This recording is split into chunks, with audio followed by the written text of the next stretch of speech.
Okay, we are going to give ourselves a couple of more minutes. Hello, welcome. Yes, you can sign in, help yourself to an agenda. We're about to get started in maybe a minute or two because the rest of my committee is not here yet, but nonetheless, we will get started in about 1 or 2 minutes. Let's give them some grace. Thank you for joining us.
All right, we're about to get started, but I need the person who joined by phone to identify themselves, please.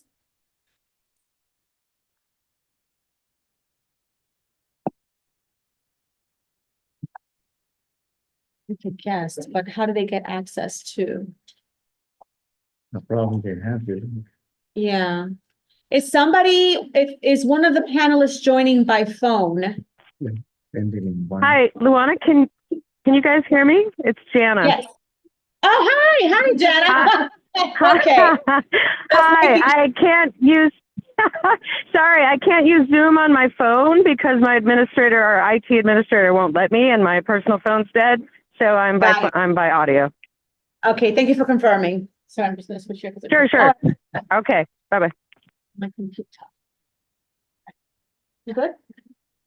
All right, we're going to get started as the rest of the committee members sort of like trickle in, because this is good evening, buenas noches. Welcome to the Parks and Cultural Affairs, the last meeting of our I'm not gonna say year, but like, what is this, the year? On the community board year, yeah, our community board year is from September through June, and today's the last meeting, so we do have a packed agenda for today, and I do appreciate those of you that follow our protocol to get on the agenda by the third Thursday of every month. If you have any updates other than programming updates, which you will do in 2 minutes.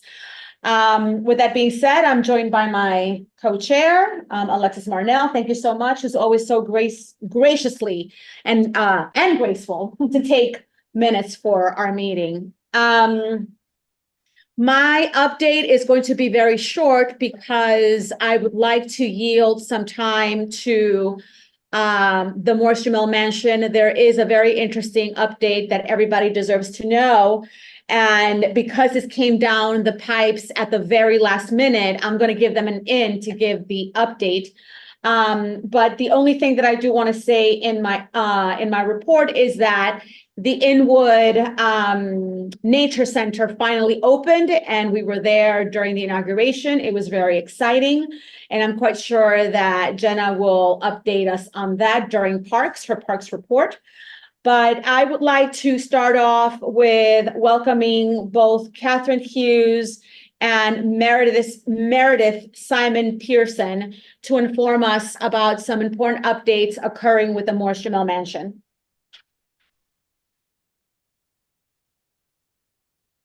Oh, I guess I'm going to have to unmute you. Ask to unmute. Apologies. And where are you? For some reason, I'm coming up as Catherine, but Catherine, do you want to say something first?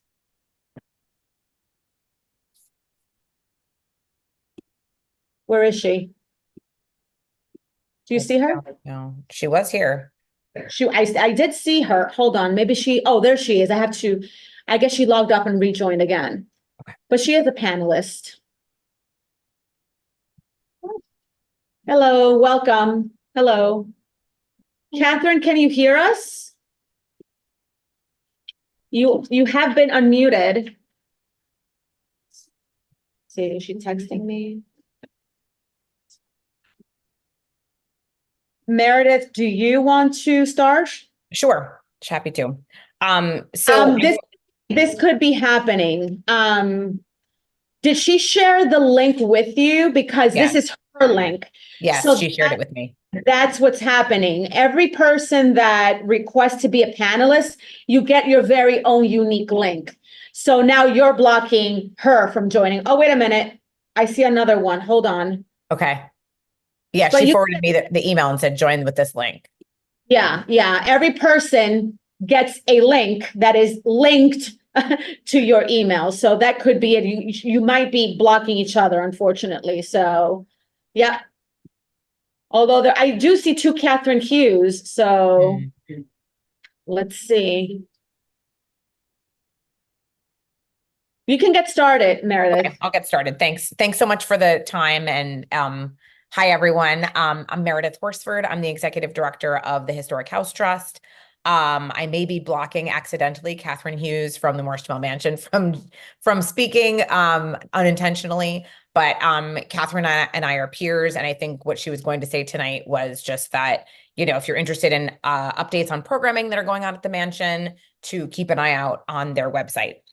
I wanted to join tonight to give you all a quick update on the capital project that we're really excited about at the Morris Jamel Mansion. We are the organization that sort of is managing, we're a public-private partner to the Parks Department and we're managing their capital projects. So my brief update, and happy to answer questions if we have time, is that we're really happy to report that the design process for the restoration project at the Morris Jamel Mansion has been completed. We're finalizing a revised bid package to release to qualified contractors, including those with specialized expertise that we have independently identified. Once the contract is awarded, the Historic House Trust will begin getting all necessary approvals as quickly as possible for work to begin in early 2025. As with many projects involving historic buildings, The design process has been slowed at times to allow additional investigations and approvals for sensitive areas, which we know the Morris Jamal Mansion has many. There were COVID-19 delays, an unexpected column failure, and additional agency approvals are all examples of hurdles that we have successfully overcome throughout the process. We are confident that this collaborative design process has resulted in a thoughtful plan to not only preserve this historic building that we all know and love, but also to welcome more people to experience the important history interpreted at the museum by Catherine and her team. So just wanted to provide that update briefly. If there are questions, if we have time for them, Luana, I'm happy to answer them, or also people can reach out to me separately. I'm sorry that I butchered your last name. I have two Merediths, you and It doesn't always happen, but it's okay.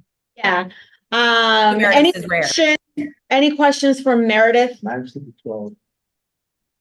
That's the answer. Okay. I don't have any questions in the chat. I'm trying to promote, who is this? Yeah, we have a seat, but I can't see her name. Ebenezer. The name comes like halfway and I can't, and I have too many. Sorry, I'm trying to promote. Yeah, who is this person? How do I know? My apologies. It comes up as ND. Maybe here we can look at it. So do we have any questions for, oh, there it is. Yeah, she's part of the, yeah, she's a new community board member. Sorry about that. So Meredith, there are no questions. Yeah, she's a community board member. Yes. Okay, I just need to, I need to minimize this so that I see everybody in case somebody's raising their hand. Try to. Just minimize it. Thank you. All right, so no, we can close it. So thank you so much. If I thought that it was important to let the Morris Jamal Mansion explain these updates because I know that we have been waiting on the construction to start and all of that. So thank you so much, Meredith.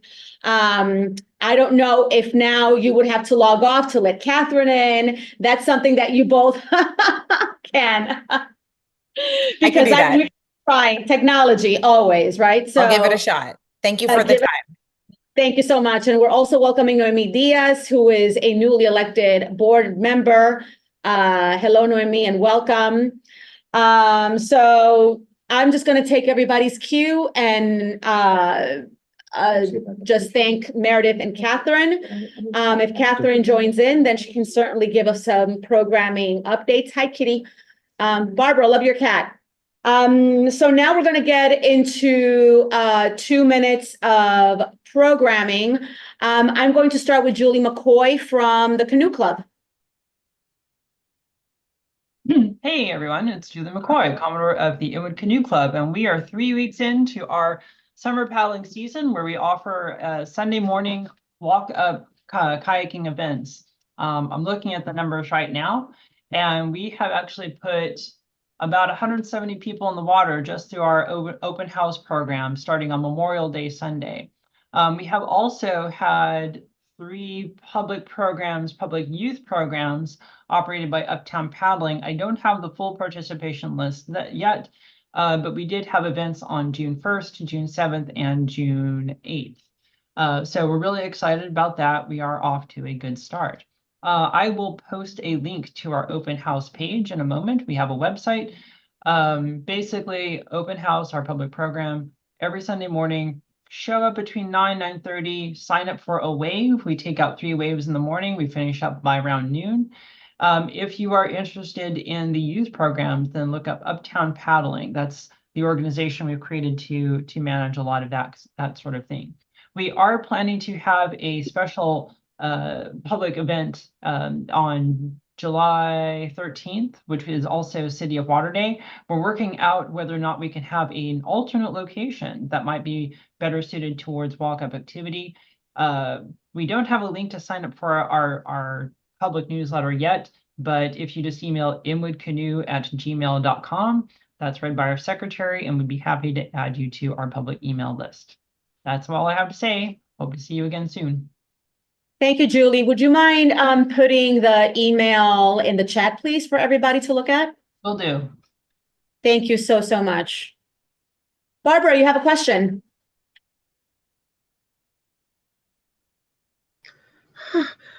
Yeah, Julie, I'd like to ask, of the people that come to your Sunday, which is kind of a look and see event for them, kind of a first taste of being on the water, do you have any kind of program where then you can take them to a higher level, especially the youth that become involved? You know, for example, 6 or 8 course introductions to kayaking, where they can get a certificate, or so that they become more involved on an ongoing basis with the canoe club. Yeah. Yeah. So oh, sorry. So there's two that. So we did a couple of years ago, we did try having. I'm hearing a lot of echo. That's Barb. Yeah, got it. Go ahead. So a couple of years ago, so I'm an instructor. We actually have now 3 other instructors. We did try doing these kind of sign up classes, and what we found is that we alternated between nobody signing up to people signing up and then not showing up. So we tried that for a couple of summers in a row, and to be honest, we've kind of given up on that. I am looking into, you know, can we support other walk-up kayaking events that might be in more traditional, you know, Greenland style kayaks where you're sitting inside the boat and so on.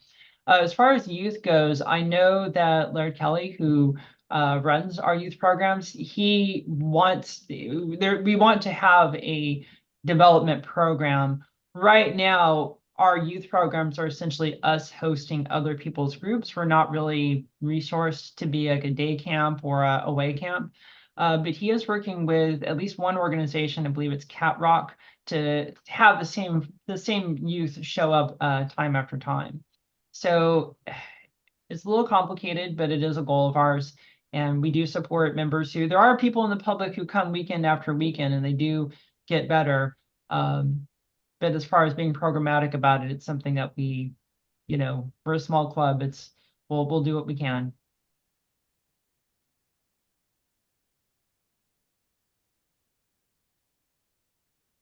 Did you have another question? Oh, okay, you put your hand down. All right, thank you. So, yes, Barbara, you have another question? I was just going to suggest possibly, you mentioned this Cat Rock group. I was going to suggest we have a few solid groups in Inwood that you might partner with, which would be the Girl Scouts and Good Shepherd, which are always looking for more outdoor activities. Because like you said, you need to have an anchored parent and established youth group already. And then also possibly in there's a couple track and field groups that might be very interested in getting that kind of aquatic exercise. So I would suggest you reach out to them and see if that could work. Cassandra Colazzo is the head of the Inwood Good Shepherd Girl Scouts, and I'm not sure. And then Dave Crenshaw does a lot of work with youth and the in Washington Heights, the Dreamers. And those are people who could solidly deliver kids week after week. They will show up, and it would only sign up committed kids, you know. So I would reach out to them and to Dave Crenshaw. I've definitely heard of Dreamers. I know the Girl Scouts are coming on Father's Day. It's daddy-daughter paddle. I don't know if that's the best way to describe it as a one-off event. And I did have a conversation in the spring with a woman who does some youth coordination at, I'm going to get the full name of it wrong, but the multi-school thing at the George Washington Education campus. And we talked about that. One difficulty with something like that is that summer is the best time to do things, and that's often when the kids are out from school.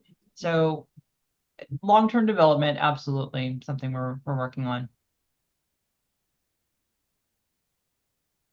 Thank you. Thank you for that, Julie. Next, I'm going to give the floor to any other questions for Julie McCoy?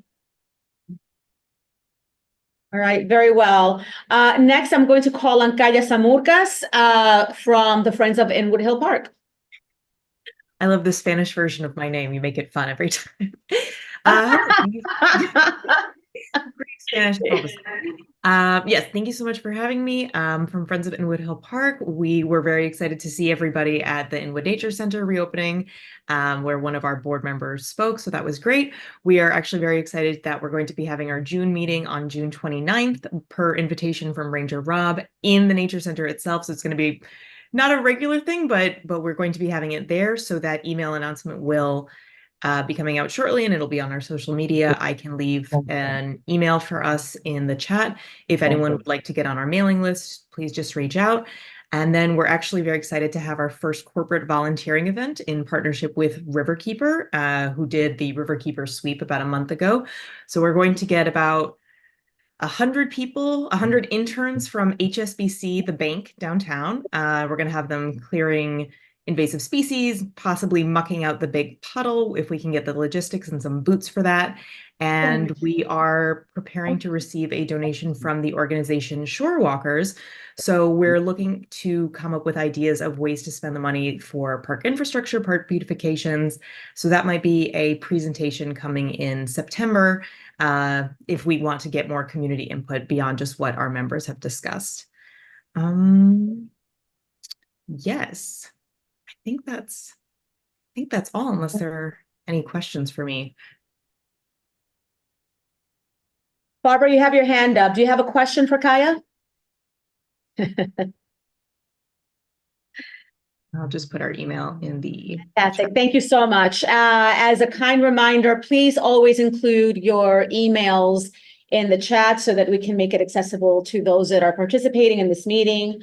I'm going to take this time to speak about NOMA because Marty was nice enough to send me an email and relay the message. The Northern Manhattan Arts Alliance, week 2 of the Uptown Art Stroll continues with scores of events, exhibitions, open studios through June 30th from West 125th Street to 220th Street. Yes, Manhattan goes that far up north, 220. I think that's the official line where you can just cross over to the Bronx on the bridge. So please visit nomanyc.org. I will put that in the chat shortly for updates and full listings. So the newest NOMA exhibition is Uptown. I gotta put my glasses on. That's why.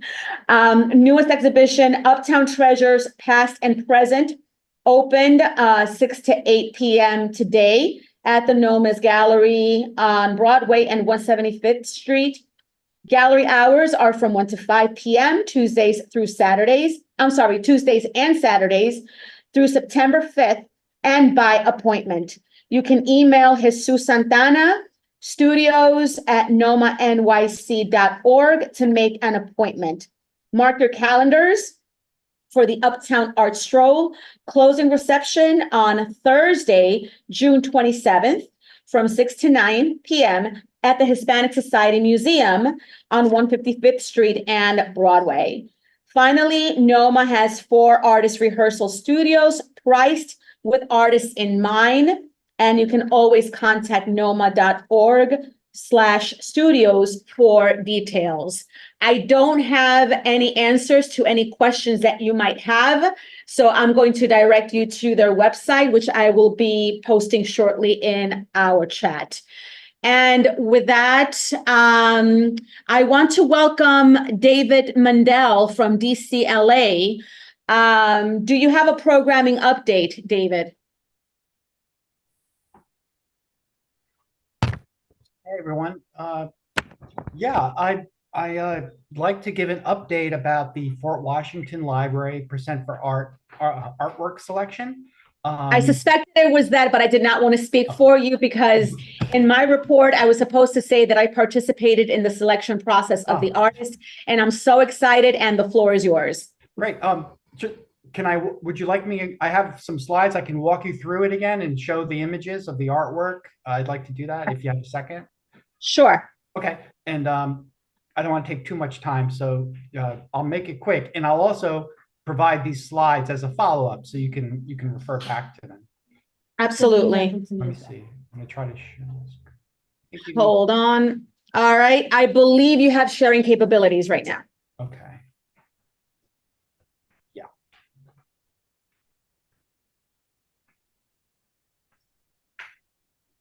Let's see. Okay. Can you see my screen now? Yes, we Okay, can. perfect. Okay. So just a quick recap. The last time I was here, I told you a little bit about the Percent for Art program and how we commission permanent works of art for city-owned facilities. Ultimately, we recently held our artwork selection panel for the Fort Washington Library, NYPL branch. So we convened a panel on June 5th. And the panel consisted of two different types of stakeholders. We have what we call voting and advisory panelists, just so you know. On our voting panelists, we have the required panel chair from Cultural Affairs, reps from EDC and NYPL, who are the primary agencies on this project. We also had three outside arts professionals who are knowledgeable about public art, the project, and the community. And then we had advisory panels, who is basically everyone else who's volunteer. We had representatives from the design team, Public Design Commission, program staff. We had representatives from the community board. Luana was there, and so was Catherine Diaz. We had council member Carmen De La Rosa attended herself. We had other representatives as well. And it was a really active and engaging panel. At the panel, we reviewed the project scope. We talked about the art locations. We talked about the community context with input from everyone in the room. We talked about the criteria we were looking for. And just to recap, we were looking for 3 large works that were available for purchase in New York City. Needed to be appropriate to the audience. This is for the children's reading room. These were mostly 2D works with the possibility for some relief. They had to fit within our project budget and also within certain capacity restraints for the building. The budget was up to $80,000 for this project. About 75% of that was allocated towards the purchase of the artwork, and then the rest is held for general expenses. That includes transportation, installation, and documentation, and the interpretive plaque that will also go along with the artwork on the wall. Where we are now in the process, so we just had our panel meeting. We're sharing this information back with you, and we hope to go to the Public Design Commission on July 15th for their public review as well. And I'll share the link for that when we're confirmed. And that's a public meeting if you're interested to hear their feedback as well. So just quickly, this is the Fort Washington Library branch. Here are some images of the context, some images of the interior prior to construction. Here's a cross-section of the building. We're talking about the 2nd floor, the children's reading room. That's the artwork location. Here's a rendering of the room. And here's a floor plan. And we had this long wall here as picked out as the art location. And here's another rendering. You could see it's elevated above the stacks, kind of facing the whole room. Here's another rendering of it for you. So ultimately, we had our panel after a lot of the discussion and voting. We came to the selection of artist, Emily Kiach. And Emily's an artist who is based in abstract art, based in repetition, duplication, mirroring, and synthesis. She primarily uses color and gesture as a means to illuminate space, creating abstract imagery through the accumulation of many layers. Here's an example of Emily's work kind of in a gallery setting. This is from a recent gallery show, so you can just see an example of what it looks like on the wall. And this here is just a plan rendering of 7 pieces that were ultimately selected for Fort Washington Library. And I should mention how much the library staff is over the moon about this selection. So there are 7 pieces that will be on the wall. They really present well to the room, kind of give off the energy that in color that they were hoping for, shapes.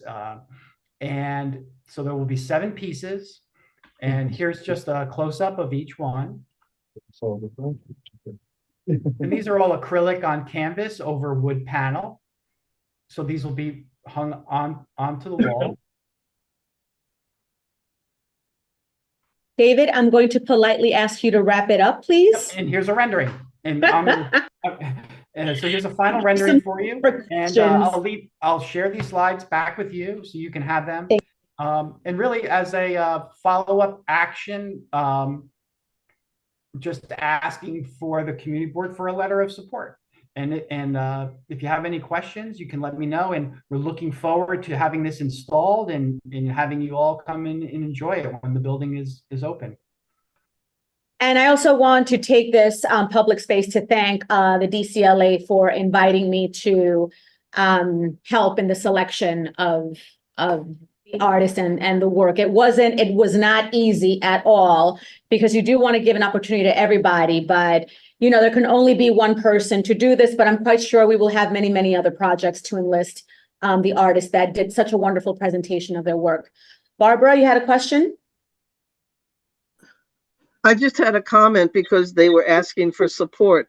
I think, and certainly someone as an educator, that in a children's room, I think it was very appropriate, because as children wander the room and look around and read a book and their mind wanders, the abstracts like that will provoke imagination. The abstracts also draw their attention in, because the abstracts are also very complicated. They have different motion in them, different textures, different designs, and so it will capture their attention. It will not just be merely fleeting, and they're all very different. So I think it's very appropriate for the age group there, but they're also very sophisticated. So I think that it's a excellent selection for a children's room. It also doesn't clutter the wall. You know, it still leaves an open light space. So I think they're also very well placed, very well presented, very well staged. So I think it's a good selection. I'm glad you didn't go for clowns and bunnies, you know? I think. Thank you. Thank you so much. Thank you so much. Yeah. Really appreciate it. Clowns and bunnies. Well, yeah. Though they Oh, sorry. You have to unmute, Barbara, because I was hearing an echo. Sorry about that. You're still mute, Barbara. Okay, though I may say that when the children look at them, they may see clowns and bunnies or trees or, you know, houses, and they may draw from them whatever the abstract provokes in them. Thank you. Thank you. The panel agreed it was definitely something that can kind of live in the space and people can grow with it and, you know, use their imaginations and both set a mood and also, you know, use, you know, in a contemplative way. So yeah, thank you for the feedback and thanks for your participation in the process, and we'll keep you updated and as it moves forward. And we will draft that letter of support, of course. Great. Catherine, welcome. Did you want to give a programming update? Yeah, she joined. I don't know if it's Meredith or Catherine. It's just the link. No, I guess that's Meredith. All right. It is Catherine. It is me. I apologize. I was trying to park a car. That was not the easiest thing.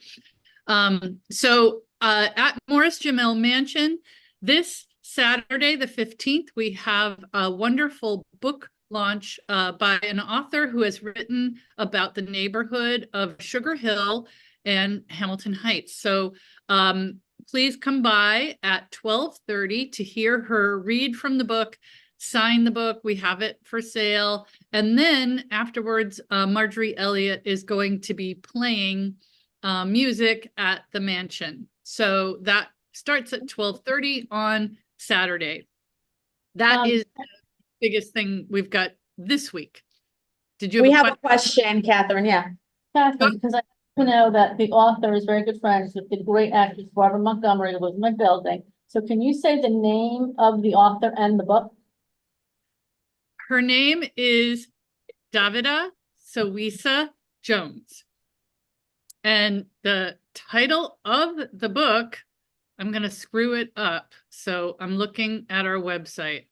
And which is morrisjamel.org, by the way.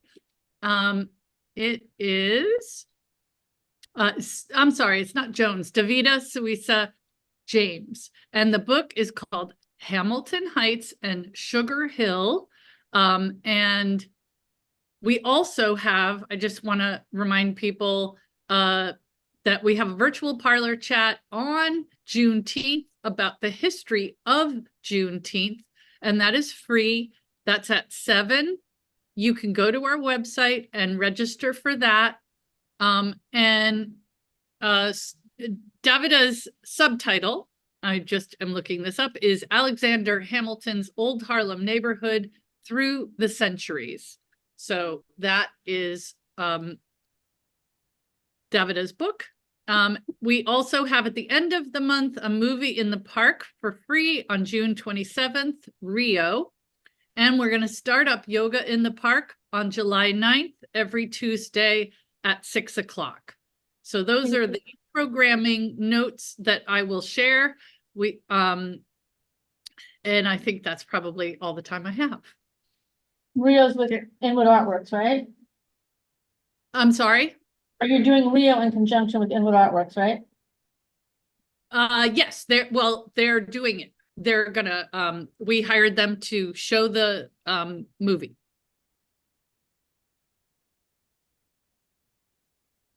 Okay, thank you for that. Any questions for Catherine?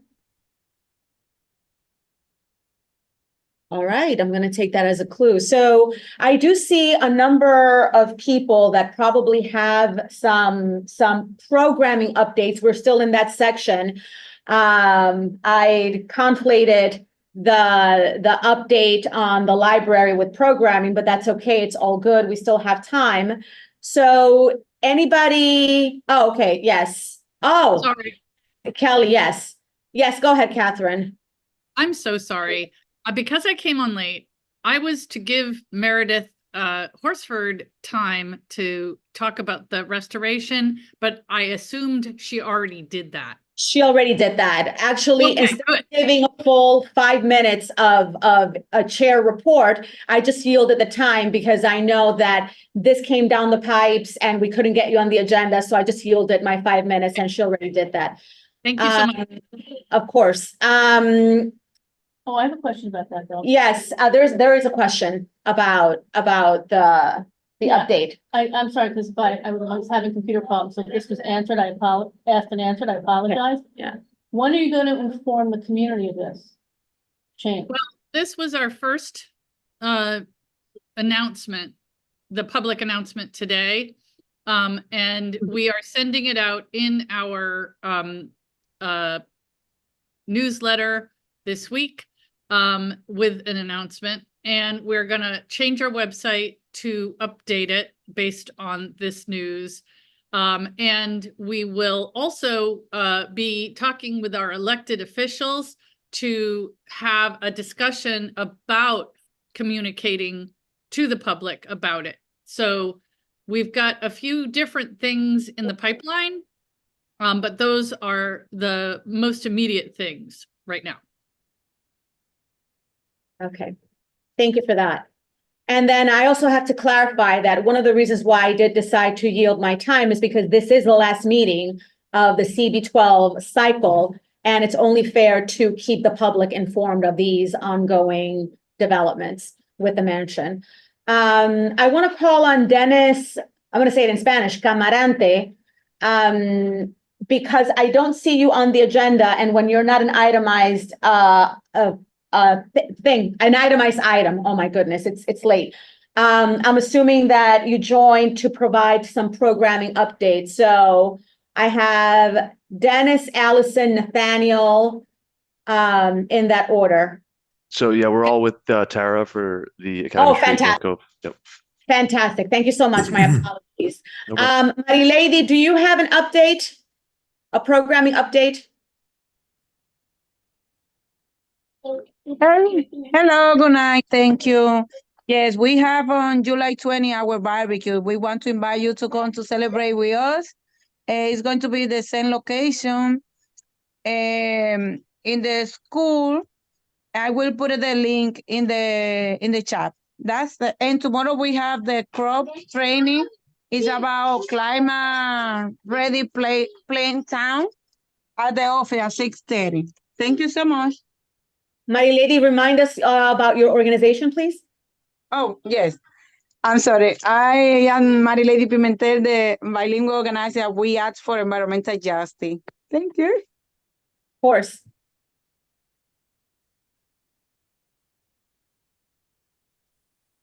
Okay, so is there anybody else that wants to take 2 minutes to provide information about programming with their respective organizations if you're not part of the official agenda, which you should have received when you were invited to be a panelist?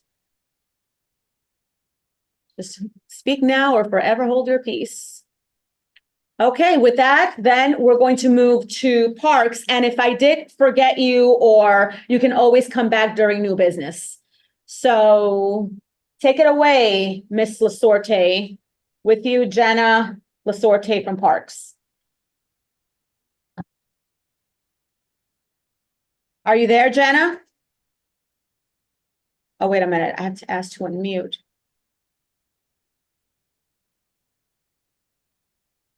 Jenna, you're not unmuting. Oh, there you are. Okay. Can you guys hear me now? Yes, yes. Hello? Oh, good. Yep. Okay. Hello. Thank you, Chair. Hi, everybody. Happy summer to come. Wonderful to be with you on the last CB12 meeting. First, I want to start by saying, as some of you know, we lost our wonderful program coordinator to the Arsenal. Ollie DeMeo is now at the headquarters working on some special initiatives. So I want to apologize to all. Basically, March on, I have increasingly been behind on my email and actions. So I just wanted to note that and say, please reach out to me by text if I am late on anything that you need to hear from me on. So I do want to, especially because I'm by audio tonight, I want to leave my phone number. So I'm just going to put it 917-618-1154 for anyone on the call or beyond who might want to reach me more quickly. With that said, I want to share a number of great things that we've been working on. As some of you may have noticed at the entrance to Fort Tryon Park, we worked with DOT and MTA on a fantastic new design for the Margaret Corbin Circle entrance at 193rd and Fort Washington. So please come and see that if you haven't already. I'm very excited to also work with the Trust as we build out the pedestrian plaza portion, which you'll really note is on the west side toward the Hudson River. People are really enjoying it, and I look forward to your feedback. Speaking of Fort Tryon Park, I just want to remind folks, too, as we head into the summer, that we do have weekly programming through the benefit of the Fort Tryon Park Trust. We've got weekly Zumba, weekly yoga, weekly forest fitness, and I encourage you to go to our website, forttryonparktrust.org, for any of those events that you might want to join. We, as some of you have noted, we had a very huge, fantastic kickoff to June last weekend. We had the opening of the Inwood Nature Center. I'm so happy that Friends of Inwood Hill and our Madam Chair here, Luana, was able to join and speak to the community who assembled. We had over 300 people on the opening day, and the next day, Sunday, which was also the day of Drums Along the Hudson, we had over 400 people. So we had over 700 people come for the opening weekend. Again, if you haven't been able to come by, please do. The Inwood Nature Center is open 10 to noon and 1 to 3 every Saturday and Sunday. We hope to hear from the Urban Park Rangers that they might be able to extend that time in programming once they have more funding. But please definitely come on by and check out the Inwood Nature Center. Additionally, we're happy to report that as part of that opening, we also opened the public restrooms that we at Northern Manhattan Parks, District 12, are responsible for. We are experiencing some issues with those restrooms in terms of plumbing related to the reopening and the work. So we're trying to address that. And again, please feel free to use the phone number I shared if there's anything that you experience. We want to hear about it quickly. We also had Is that the nature center? The Nature Center. The public Yep. restroom? Yes, ma'am. Yep. Can you share your The Nature number Center. again? You got it.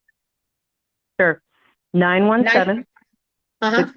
618 1154. So 917 618 1154. Text or call.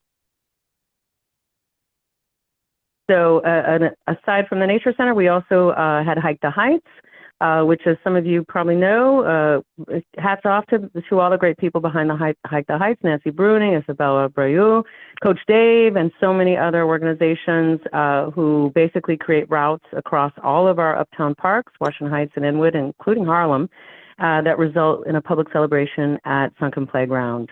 So that was also kicking off our June, along with Drums Along the Hudson at Inwood Hill on that Sunday. Heading into this weekend, I want to share that tomorrow we have a really cool event.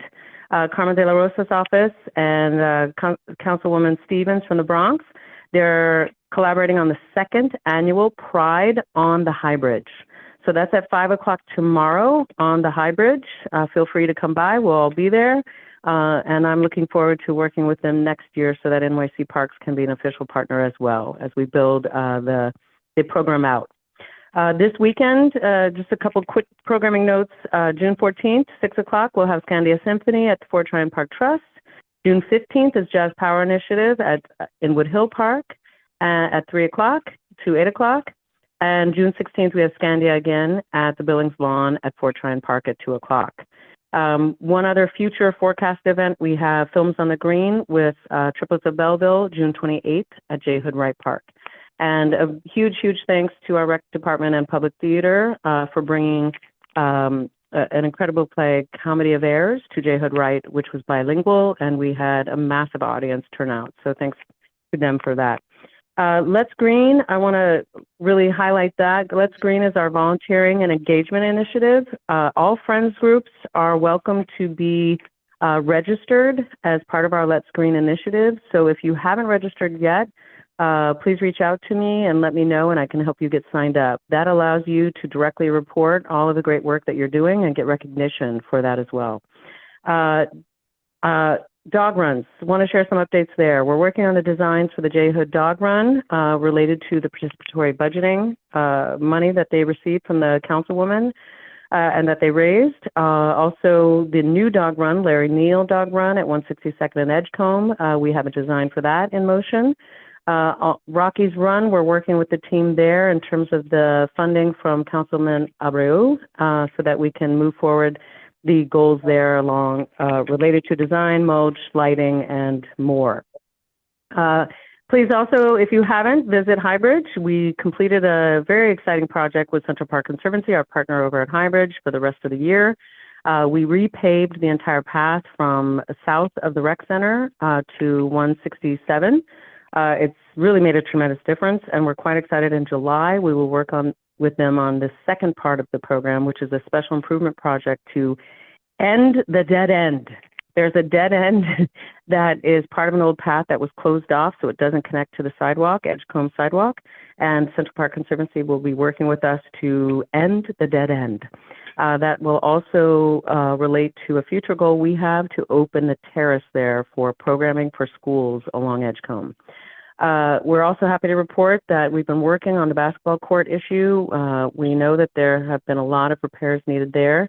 We were able to successfully get our state of good repair to bundle repairs for the sunken playground courts, and we're trying to address the Wallenberg court related to Domingo Estevez and his wonderful programming, summer programming with basketball at Wallenberg.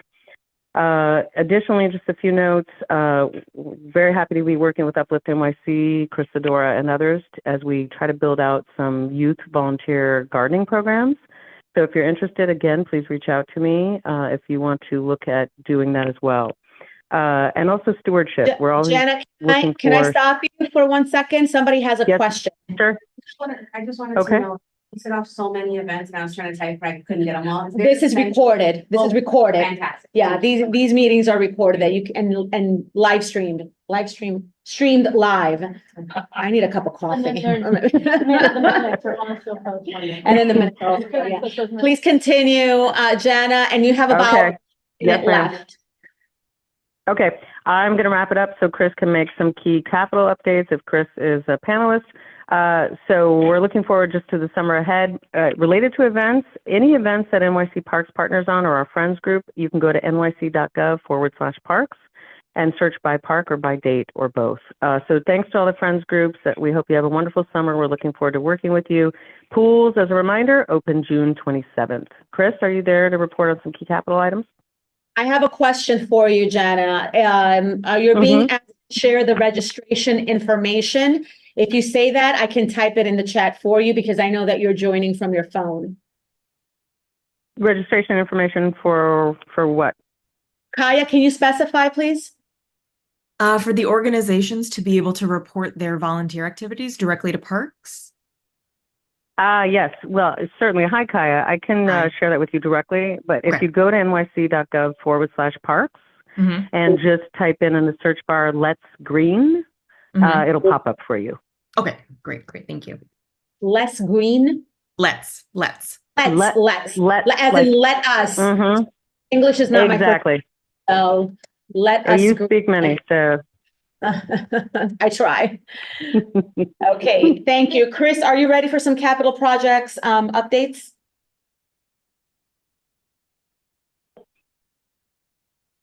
Chris, are you there?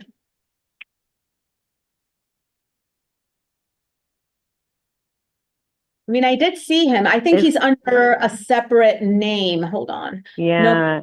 Okay. Chat.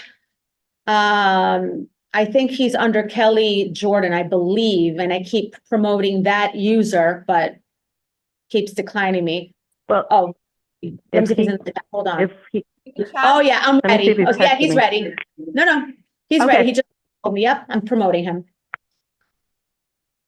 Okay, welcome, Chris.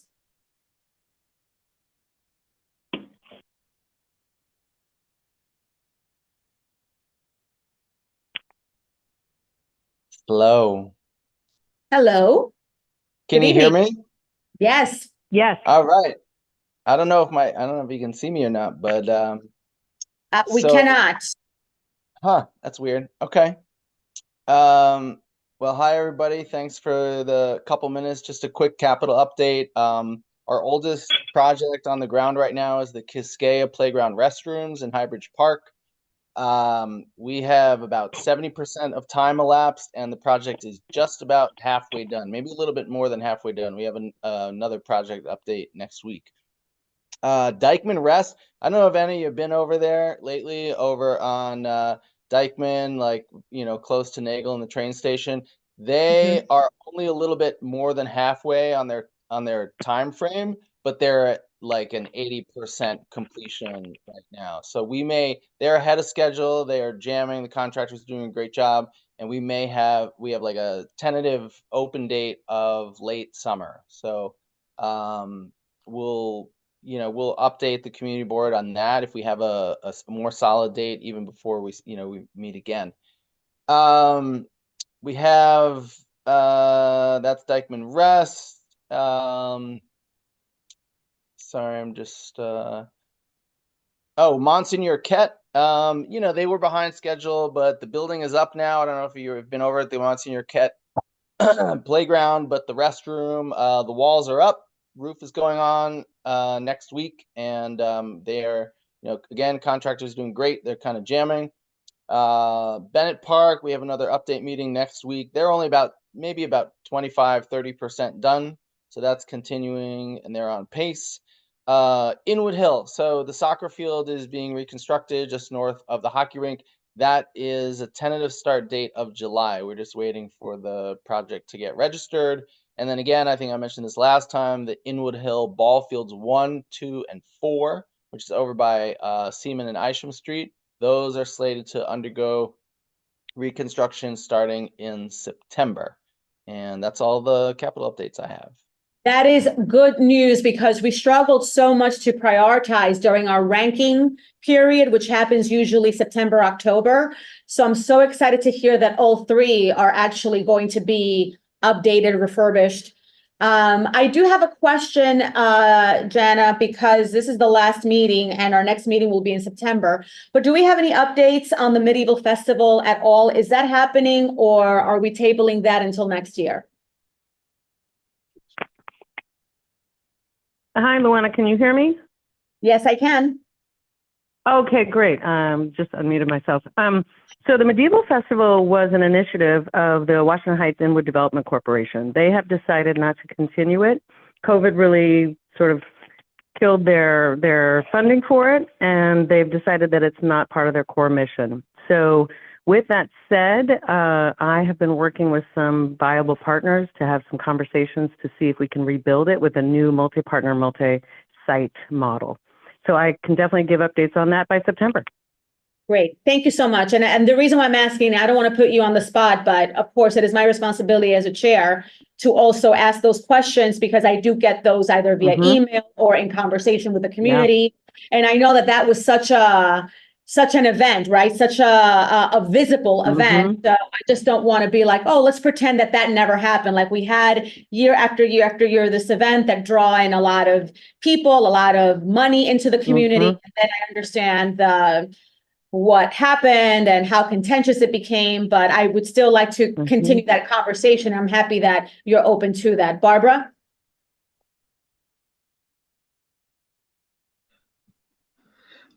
When you said you were working with like different people, you said a multi-place event. Can you explain what you mean by that? Well, we're trying to look at different models that could allow for different partners to be involved and really highlight the wonderful talent and assets of Washington Heights and Inwood, and also raise more funding and spread the work. So multi-partner and multi-site.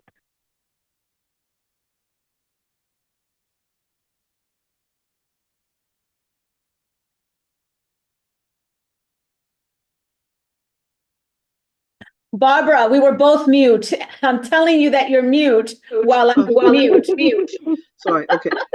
I just often volunteered at the festival or been involved with it when it first started with kids out of PS 187, and a neighborhood event, and then it grew. But it was always just at the top of the park there. And then I saw no reason why it couldn't involve, the Ann Loftus playground and the area around Arden and so forth to involve all of the park. And if we certainly get the festival revived, at a minimum, it should involve all of Fort Tryon Park, and not just the upper part along Margaret Corbin Circle to the cloisters. And also, it's not just an event. It was the biggest draw and highlight of Washington Heights and Inwood. And certainly highlighting the significance of Fort Tryon Park as the center of the medieval art of the Met. So to let this go away is simply such a blight on the neighborhood, such a shadow on the neighborhood. So I mean, I just can't understand how this could happen. I mean, it drew what 60,000 people, something like that. So I really hope that it gets rediscovered that way, and then would maybe also include Bennett Park, and and really to stage the whole area. That's all. Thank you, Barbara. Hi, I just unmuted. Thank you, Barbara. Yes, we're hopeful that we can revive it. As you might expect, Washington Heights Inwood Development Corporation, when they began it, they really carried the load in terms of fundraising and all the production elements. It was not a parks event. We did partner with them. So it is a tremendous amount of funding to raise. So I'm hopeful, like you, that the multi-partner, multi-site, which I wholly endorse, and Loftus Playground as one of those sites, can result, and we'll see what we can do together, hopefully to, fingers crossed, bring some semblance of it back in 2026.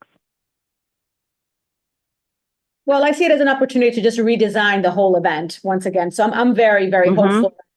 Thank you, Jenna, for providing that update. Any questions? Any other questions? Just want to measure the temperature in the room.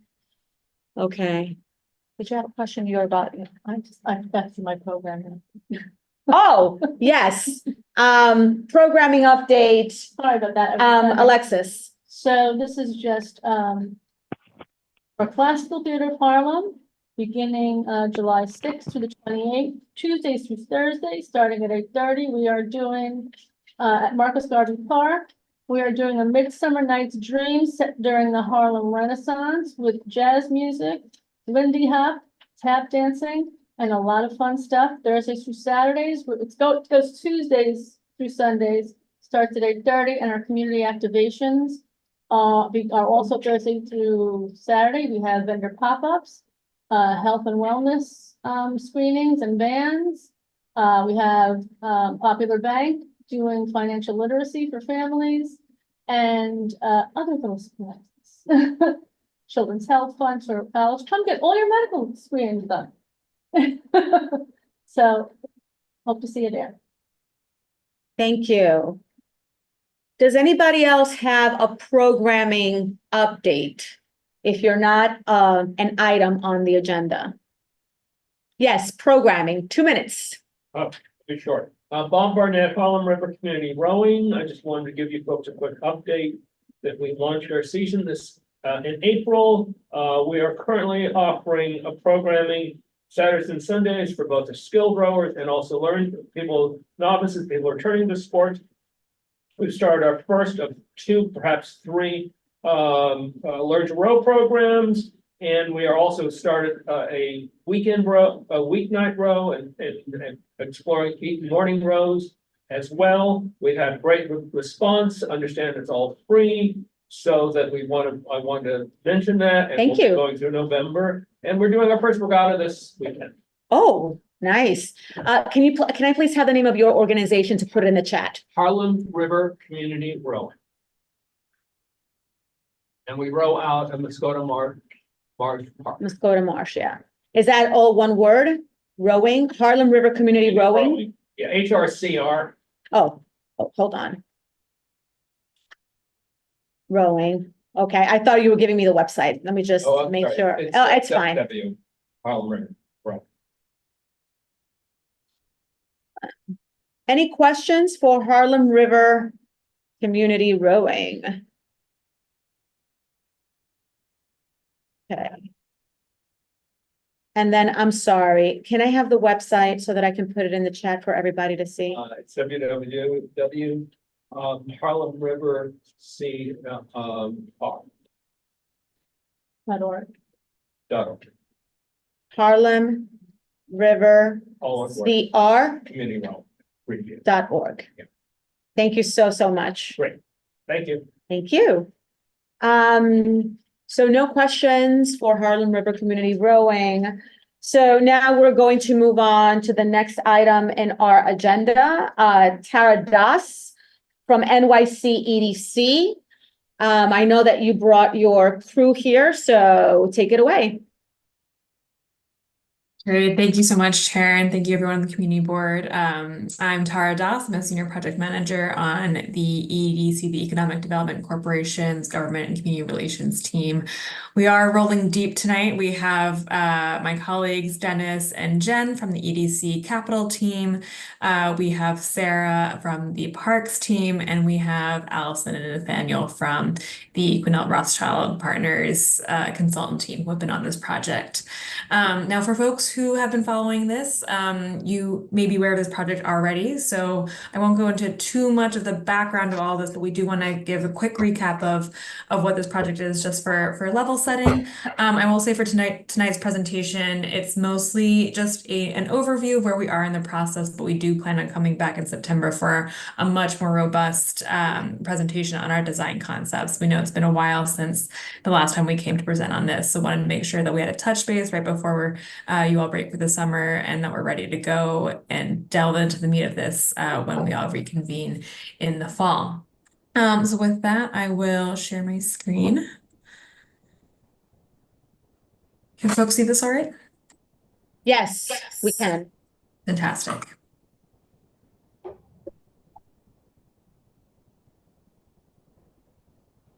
All right. So if you're unfamiliar with the site that we're talking about for the Academy Street and North Cove projects, these are two different segments on the Harlem River. So we're talking about Academy Street. We are looking at this section highlighted by the bottom yellow square. It's a 1.5 acre area. Currently, if folks have been with us for the site tour and the engagement sessions that we had earlier, right now, it isn't a green space, but we are looking to turn this into a very vibrant park. EDC is involved with this project from the capital perspective, but as this park gets built and is ready for use, Parks will be taking over operations here. And the second part of this is to the north, what we're calling North Cove. Located on 207th Street and 9th Avenue. It is a slightly smaller area, 0.8 acres, that touches the ecological shoreline. And what we're looking to do here is integrate more green space into the area, including lots of different types of programming. And ultimately this will, connect into the greater green waterfront space that connects to Sherman Creek and to the north as well. So I'll pass it to my colleague Allison from the QRP team to kind of walk us through what we're looking at the site. Hi there. Thanks, Tara. Can you all hear me? Yes, we can. Oh, good. Thanks. I'm Allison Shipley. I'm a partner at Cornell Rothschild and Partners, and we are the landscape architects who are consultants to EDC on the design work of this. So just following up with what Tara said, these outlines kind of show in more detail the project area that we're talking about. So on the top, we're talking about the closed off road just to the south of the Con Ed building and the strip of shoreline along there going all the way from the river to 10th Avenue. And then below that, we have the North Cove site, which on the north end touches the MTA rail yards. And at the south, this photo hasn't really been updated in Google Maps, but there is now the, 30-something story Mad Equities building that forms the south edge of the site. And they just finished topping out their building. So all those cars and trucks that you see there are no longer there. That's now a building. Their construction fence did kind of go into the site, but the site does have some area that goes all the way up to the building face. Mad Equities is also providing a public bathroom in that building that will open onto the site. It's in kind of the middle of the north edge of their building. And as some of you will remember, this is the site that, was, restored. And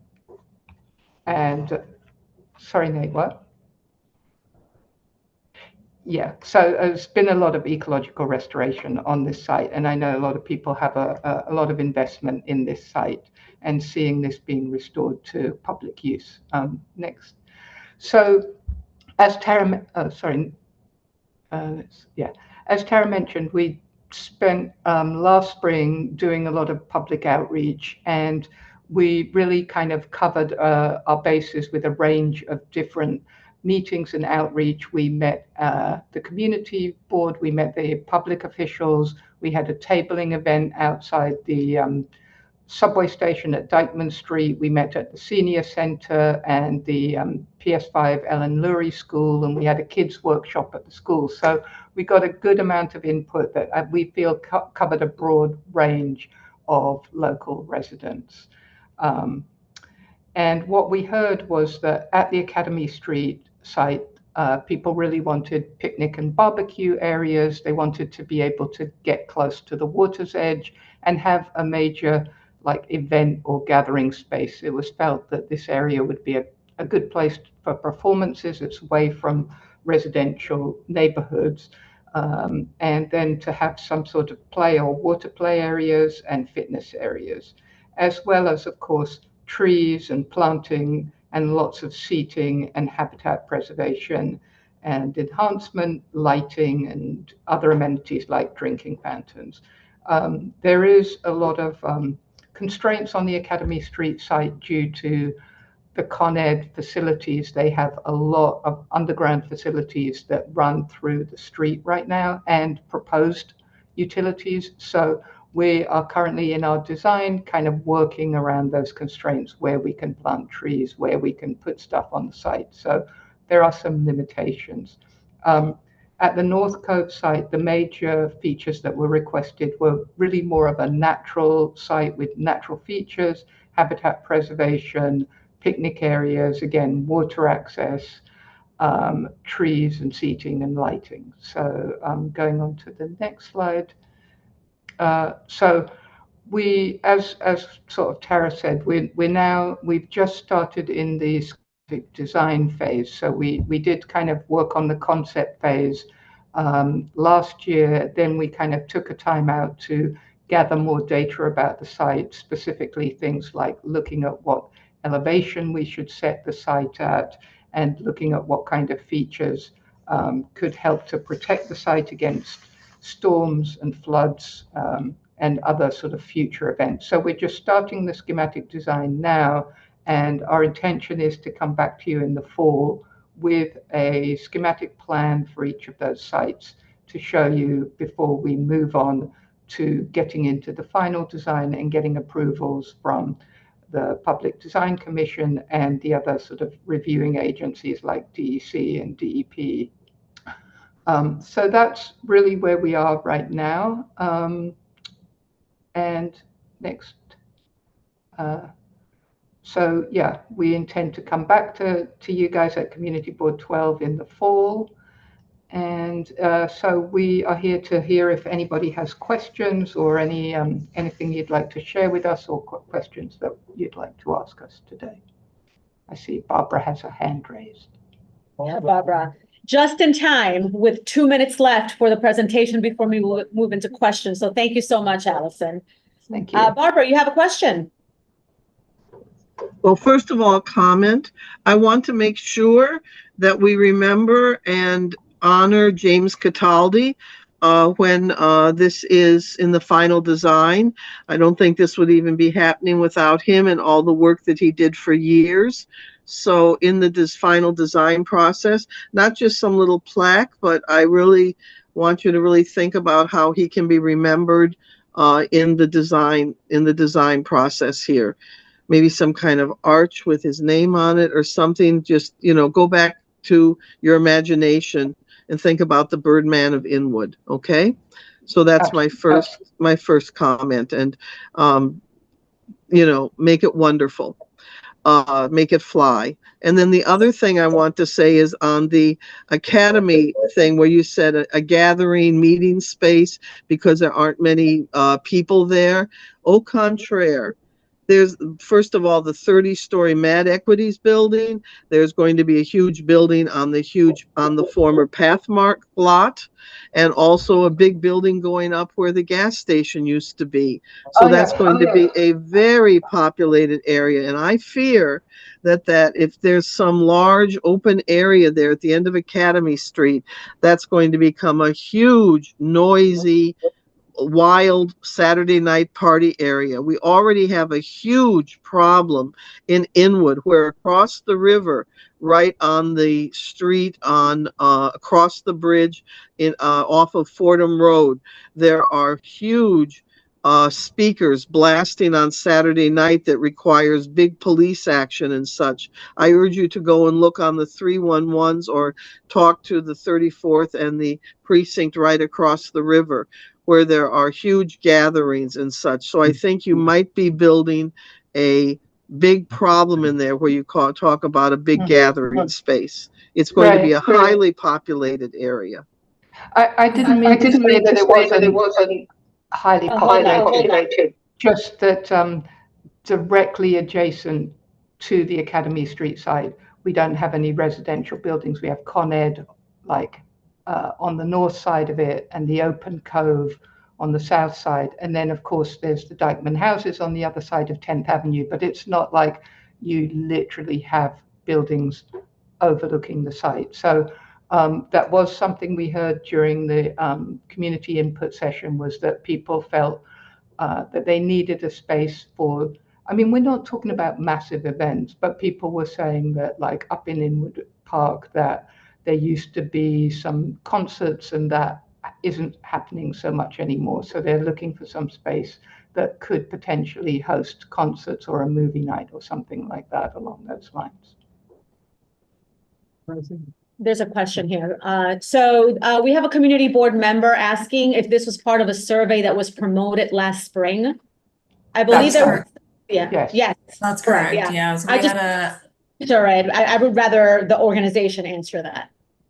Absolutely. Yeah. We had a survey, I believe it ran for. Sorry, guys, I'm a little bit under the weather. That's why I typed it in the chat. Yeah, no worries. We can always answer chat questions as well. Yeah, absolutely. So the survey ran, I want to say it was 4 to 6 weeks. It was in addition to several workshops, but it was mostly asking about, what folks want to see in a park space, how you use park areas, what's missing from the neighborhood in general, and what can be brought in. So I believe we did present that to the community board last year, but I'm happy to re-up our presentations that lay out what we heard in more detail. Also, one of our committee members, Danny Bonilla, has a question. Danny? Is more of a comment. I think it's super cool that you guys are we're taking that space and actually making it into something useful. I do hope that you guys keep on taking in community input. There are like several parks along that strip between Academy and 207th Street, and we do forget, the community does forget that behind 10th Avenue, there's like 5 different parks and like 5 different streets, so having 2 more spaces there is like super awesome for more people to like have fun and all that stuff. And disperse. Yeah, and disperse all disperse from the people that is going on the Harlem River Drive Park, because that area is also heavily used as a barbecue picnic area, which is great for everybody in the neighborhood to use. And I just want to It's going to help with the overcrowding, definitely. Yeah, and if I'm not mistaken, were you the same person that was on the committee when they were like doing the basketball court? I think it was Allison. I don't think so. Which basketball court?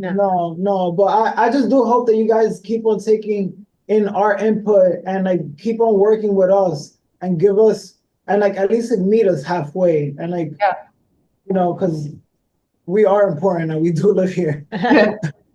I have 2. Thank you, Danny. I have 2 hands in the order they were raised, Kaya and then Barbara. Hi, could you please show the slides again? I just want to make sure I'm getting my language correct.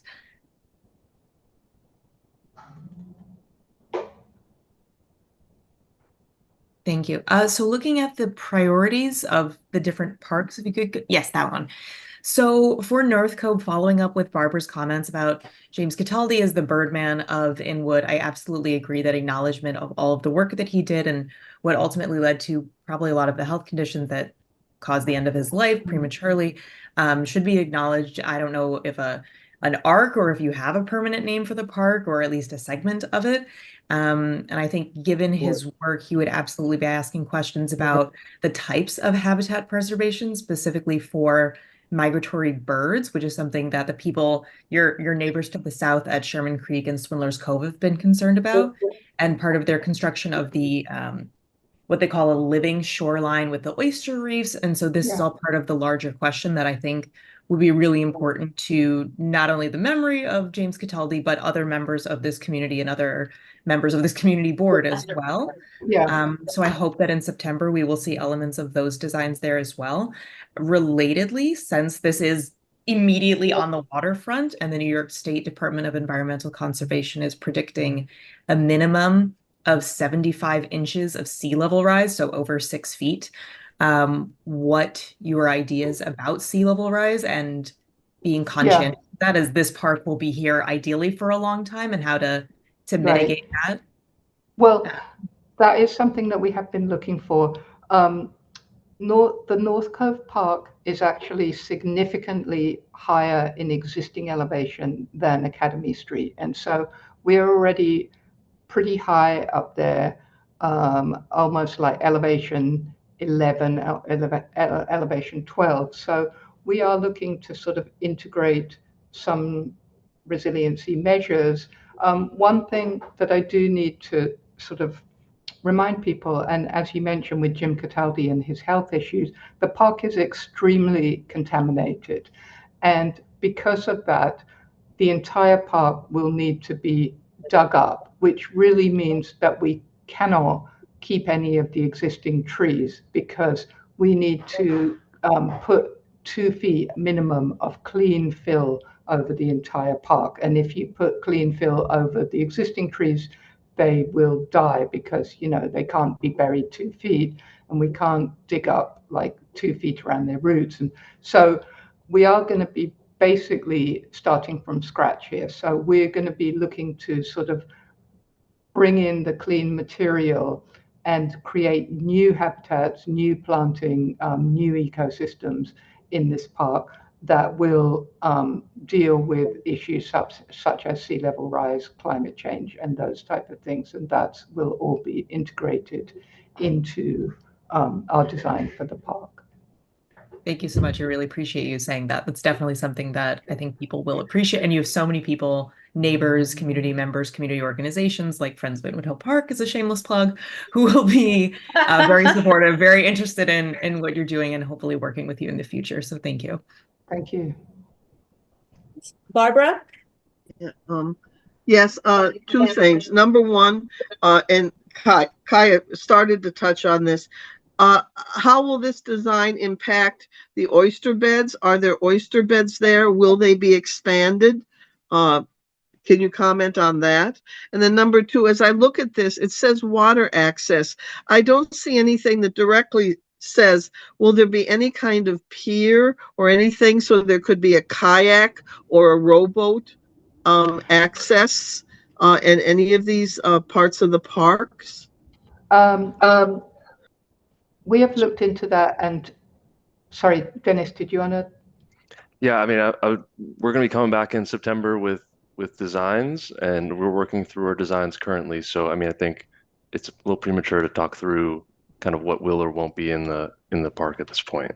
So we'll come back in September and show you kind of everything that we've worked through, and yeah, that's kind of where we are. Allison, I don't know if you have anything else to add there. Well, in terms of water access, we're not necessarily referring to getting into the water, but the idea of being close to the water, being able to be at the water's edge, you know, like to feel that you're on the water rather than actual getting into the water type of thing. That's kind of our goal here.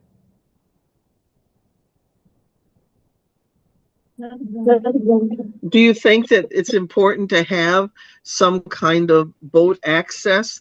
I don't think there's any boat access directly along the East River there, is there? Yeah, there is. Columbia Crew. I was going to say, I think I definitely want to refer back to our survey because that definitely came up in some of our conversations that we had at our workshops and stuff. So I think it's, you know, it's one of the many things that we're thinking through, but to Dennis's point, we'll have a lot more to share on design programming when we come back in September. Yeah, I think it would be good to wait until the presentation in September and then provide input, hear out the design and such. I have Danny and then Kaya again. Oh, yes. Go. Who was first? You can go. Actually, you can go. Oh, Go ahead. okay. I already spoke with, but I can go. All right, I mean, I just have two questions and then, good to see you to the folks. owl. Oh, what? The owl, speak to the owl. Oh, I'm sorry, I recognize people because I've been involved with. some of these, Good, yes. Community meetings. Bob Barnett, Harlem River Community Rowing, I wanted to check in, I know that you said that the North Cove design project, design here is not been updated. Having taken a tour this last Saturday, very informal tour around the site, I know that there is a major setback on the north side facing North Cove and on the river side as well, major setback from the building. In fact, the project manager gave myself and the head of Harlem River, Joy Heck, a very informal tour, and it's clear there is going to be setback. How much of that, do you have any idea how significant that setback? Because Bob, Yeah, what you're calling the setback is actually the North Cove property. So the Mad Equities property basically on the north side ends at their property line. Everything north of ends at their building line. Everything north of their building is part of the park. So the park area is not just the old parking lot area. It's the entire, it's the parking lot area and a stretch that will go along the north side of the building to the river.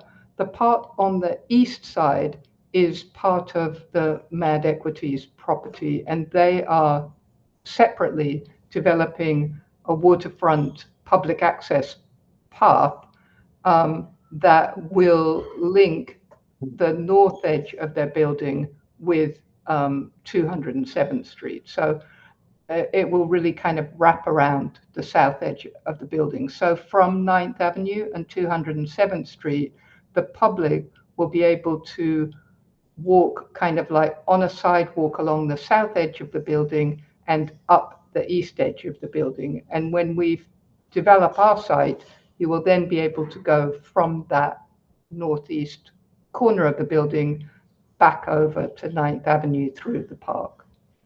And just to clarify here too, we've been working alongside them throughout our design to, get their latest and greatest drawings, et cetera, so that, it's incorporated into the schematic designs that you'll see in September. Yeah. And they are kind of creating a little turnaround at the end of 9th Avenue. So that's where, that'll be the access point into the park before the MTA yards.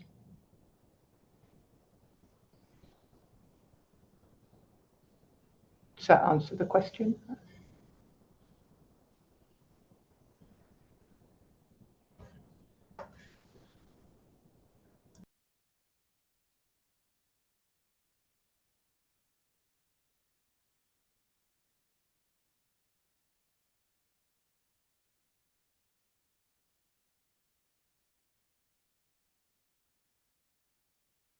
The room might be muted if. There, I'm sorry about that. Oh, Yeah, that's go right. ahead. I'm just being brief. I know that we did, I believe you did I did a presentation last September to the community board, parks and the public and cultural affairs. And I believe there was a tremendous amount of response about advocating for a boathouse. And actually, I think there was a request, and I obviously don't have the minutes, but a specific request that come back with incorporating it in some capacity. So I just want to kind of reference that point and also reference the fact that the 10-year city master plan, waterfront plan, emphasized the fact that water access is not simply access to look at water, but to actually have access for on-water recreation and activities. And that's part of the city's master plan. That's just... Any response to that? Appreciate that, and that's definitely something that we've heard. I'll pass it to Sarah to speak to this a little bit more. But if I may say so, there was also a concern that when, in terms of equity and access, that when you start creating water access on the water, it may create some kind of an exclusivity thing. So whereas I do support it, you know, also to be mindful of public programming that has to do with being on the water, like the canoe club, like Harlem Row and all of that, because then that can get very dicey when we speak about having boat access and what does that mean, particularly for a community like this one. Yeah. Does that make sense? Yeah, I mean, I Right. think it's a very serious question to be Right. discussed because it is a footprint for a community boathouse. And our position in terms of advocacy for on-water recreation Right. on the Harlem River is the fact that it would not be serving simply rowing, it would be for kayaking, paddle, paddleboarding, whatever. Right. But, you know, there's a history of recreation, on-water recreation on the Harlem River that goes back, you know, last century. And that was one of the points that was emphasized at that prior board meeting. And again, I always think of the Harlem River as the most underutilized recreational resource that the city, specifically Manhattan, specifically Upper Manhattan, has at its disposal. And if there's any way that we can access that, it creates a greater benefit for the community at large. And we as a community organization are advocating. Great. Thank you. Sure. Danny, you wanted to ask a question, but you were so kind to yield. Yeah, it was more of getting on top of like comments that were made. One of the comments was a comment that Kaya made earlier about honoring the Birdman. Yeah. I think it would be super cool if they can incorporate some kind of like art design into the park. Shameless plug. Yeah, it doesn't. Daddy is an artist. It doesn't even have to be me or anything like that. But Well, there could be like some kind of like RFP for. Of course. Yeah, for some kind of like art installation, and I think New York's the Parks Department has a pretty decent, I don't know, repertoire of like putting art in like in actual like public spaces and all that stuff. The other thing that I'm gonna jump on is what everyone's been talking about with like this whole water access. On the west side of Manhattan, we have a row of two houses out over there. We have public access to canoes. We have one public access to canoes. On the east side, we have one public access to canoe, and I think that's like on 203rd Street or 204th Street. One of those little parks that's back there, you can actually, there's like a little ramp that goes down into the water. And I think there definitely should be an emphasis on being able to access water for the people that live up here. At least freely, and there should be like some kind of like consideration of having North Cove a kayak rest, and then maybe Sherman Creek, a place where you could quite possibly like drop off a boat or not, like an actual rampway, because there is a rampway on the other side, which is administered by the parks. So it wouldn't be that far off of an idea to do something like that on the other side. Why not? I'm going to thank you, Danny. I know that we're throwing out ideas, comments, and suggestions, and I just want to remind that EDC did say that they were going to come back with an initial presentation in September. So in the essence of time, I really want to focus now on questions because we still have 2 more presentations pending. And yeah, We actually have quorum, so.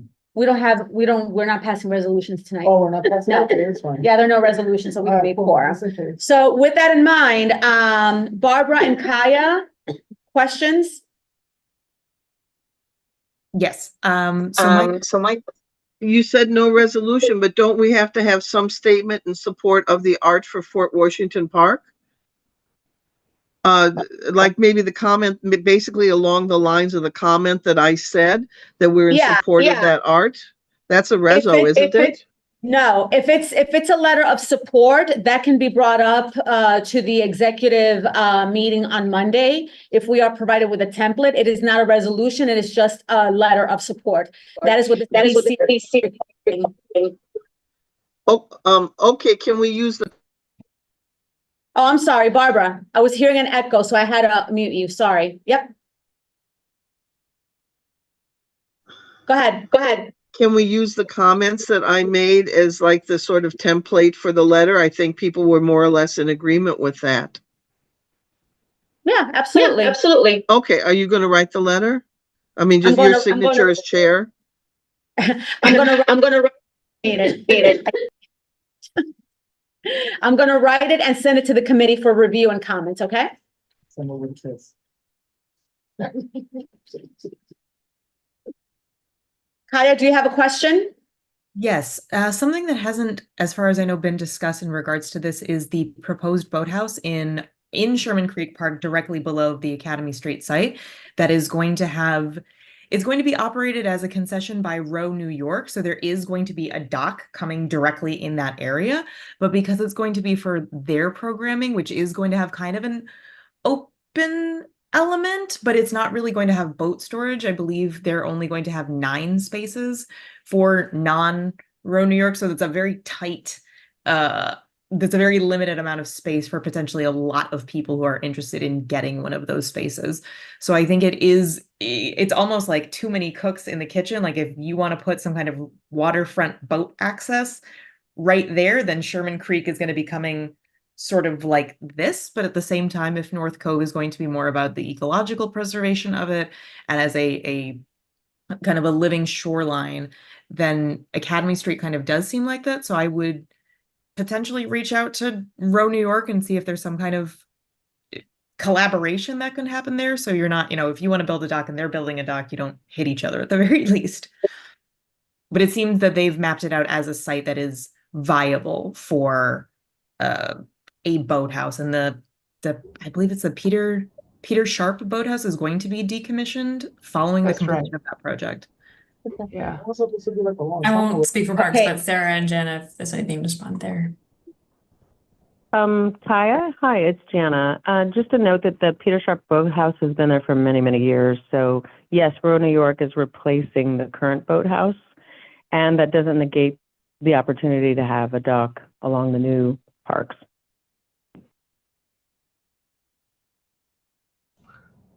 We do have some severe limitations though because of the shallowness of the inlets at North Cove and Sherman Creek. So you really can't launch into the cove. You can only launch into the river, and that does sort of pose issues of access through the site with boats. It's a long way to bring a boat, but this is something we'll come back to you with later. Hi, Allison. Thank you. I was just noting that the two don't necessarily have to be connected. Okay, there are no more hands, so I want to thank DCA for that wonderful presentation. We do look forward to seeing your presentation come September and continue the conversation. I think it has generated a lot of interest. I'm particularly excited to see what you will bring in September. And with that, I want to move to the next item on the agenda, which is Robert Burke, today's a very hydro conversation involving water. So from Hudson Sailing, I believe that there is an update that is going to be very interesting because we have been wanting to understand what's happening with the Dyckman Marina. And with no further ado, Robert Burke, thank you so much for being patient and for joining us tonight. Thank you so much. And our conversation very much dovetails with everything going on here. And we had actually a meeting earlier today with Row New York and some of the other things. So Luana, can I do a presentation? I have a couple slides. Sure, yes. You should have the ability to present. Great. All panelists do. Okay, 1 second. Okay.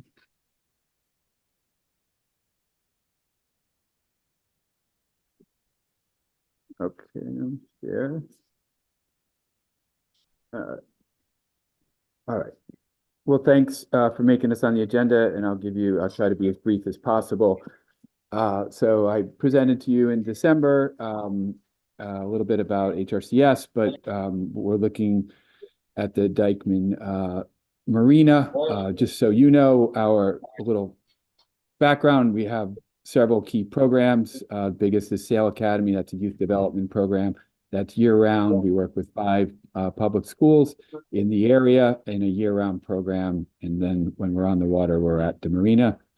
Program that we built over the last couple years at Dykeman Marina is an adaptive program. We're serving people living with disabilities. The biggest agency that we work with is the Bronx VA and their spinal cord unit, but we work with 9 other agencies. We have a membership at the Marina. We run a summer camp, and we have a lot of different publics and groups and events. And then, of course, we run community days that many folks have been participating in. So we learned about the closure at this meeting in November of 2022. You passed a resolution. We were at that meeting. We asked a number of questions because it wasn't clear if it would be a closure or what the effects would be. And we were able to follow up in the spring with New York City Parks to learn that it really was looking like a closure. And then we received official notification in November. We requested a staging assessment. Is there a way to stage the project? But at the time, they felt like there wasn't finances appropriate. They did suggest Parks Department that we explore other sites where we'd have to build out dock structures because the 79th Street Marina is the closest one, and that's closed. And any build out would require HRCS to do the engineering and permitting. So at that point in 2023, a little recap, we went to a lot of our elected officials. We talked to you all. We talked to everybody in the districts on the waterfront, Inwood Canoe Club, and some other areas.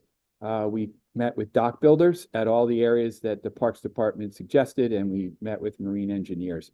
And it really looked like a cloudy future for HRCS in Inwood or uptown for the future.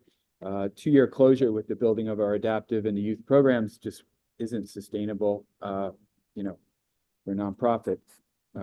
So our foundations and some other supporters. Anyway, these were the alternatives that the Parks Department had suggested. As I said, the 79th Street Boat Basin is closed, but there is something called a dock there. So we looked at that.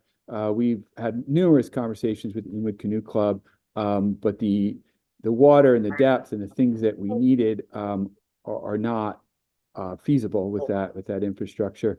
And then we also looked at 125th Street, which EDC manages, who's on this call. And there's some really wonderful potential in all these places, but it's not a viable option for HRCS within the time frame. So for 125th Street is very underutilized in a lot of ways, and we'd love to see floating docks there. But for instance, that's a huge project requiring quite a bit of infrastructure. So that's where we were led in 2023 to look at these alternative sites, and none of them, obviously, with the exception of Inwood Canoe Club, would be neighborhood-based, and the Inwood Canoe Club is inside the project. So the project and the resolution includes the fishing pier, now includes the marina and the Inwood Canoe Club bulkhead. The biggest change was the fishing pier will be moved south of the restaurant into the marina area. So that was what was different than the original, information that we had. So that's where we were in 2023. In 2024, we were able to meet with the first deputy commissioner and the concessions and marina team. We presented some of our findings around the alternatives, and the commissioner did request that the design engineering team look at a staging assessment. And they prepared an assessment that they delivered to us in May. And that staging assessment would keep the existing fishing pier functional through the 2-year construction project. There's a pretty big price tag on it. And it would add dock space and docking to the existing fishing pier. So Parks was presented that to us in May and said if we could try to find funding that could be added to the whole project so that this ongoing docking could be available. We met with everybody. So between May 5th or May 10th when we got that and today, we met with all the elected officials. We also met with other on-water education programs currently using the West Side Pier Dykeman Marina, so Billion Oyster Project, Clearwater, Waterfront Alliance. Row New York's not using it, but we met with them because I know they're there. Impossible Dream, which is an adaptive program. So it's been busy, and now we're meeting with you to tell you kind of where we got. We got a lot of great feedback from our electeds, and we really they're willing and open to adding scope to this Parks Department project to allow, staging. So, this idea of staging it so that the fishing pier can stay open, that we can add docks that can be used for us, our programs, youth, veterans, people with disabilities, but also docks that are open to the general public. The Dykeman Marina is used, by NYPD, fire department, for things that are other than recreational. And so we think keeping docks available and open and access to the water, particularly with the 79th Street closure, is important in the best interest. And then we've also been promoting with the electeds just a longer term vision of Dykeman Marina. Can we bring more money from federal, where there seems to be money in the projects and what we've heard, to the marina, not just for the continuity of program while it's closed, but to improve that upland space, to create what we've all been talking here about. It's like great educational space on the waterfront, for not just HRCS, but other programming. So that's kind of where we've been at and what our pitch is to the federal folks and to the locals. We missed the cycle, right? So right now there's not money in the city budget that's going to add scope to this project, although we're continuing to try to see if there's things that are stalled that could be reallocated. But the federal folks, the folks we met in Schumer's office, the folks we met in Congressman Espaillat's office and in Senator Gillibrand's office, felt like there is funding in the next cycle that could be brought to it, funding potentially from resiliency. And so that's where we're hoping to get a letter of support from our elected officials to add scope to this project and allow for continuity and potential improvements. And then I'll just leave it with our hope is to see, we want the redevelopment of the waterfront. We think it's a wonderful, amazing access. And we just hope we can do that with a higher, quality sort of education space that comes with it. Because marinas were built in the 70s for private boat use. And I think that's an old and outdated way of thinking about marinas. And they should be thinking about gateways for our young people and others to get to the resources. So these are a few students from our end of year trip last year, having a great time. That's from our Sail Academy program. And then my quick plug is we do have a community day coming up this Saturday. It's also our family day and our students' presentations of learning, where they present their boats and things, and we welcome anyone to join us. And then we have our next community day on the 13th of July. So I'm gonna stop sharing. And I know that was both a lot of information about the closure as well as a little program update. Thank you so much, Robert. Very good presentation. We have a question from the co-chair, Alexis Marnell. So Robert, I believe, when you were here the last time, I think I gave you my email so that I could send you a free month of this grant database that would be very helpful to you. But never heard from you, and I'm going to encourage you that once again to email me and if you want to put it in the chat so you can see it. It's A dot Marnell, MAR, and it's a Nancy L and Larry 12, CB12 at Gmail. A dot Okay. Marnell at CB12 at Gmail. I'll put it in the Alright. chat. Oh, Okay, let me grab that and I will follow up with an email. Thank you. I have an attendee by the name of Chris May. May. No, I got 3 notes. Oh, there you are. Oh, okay, I'm sorry.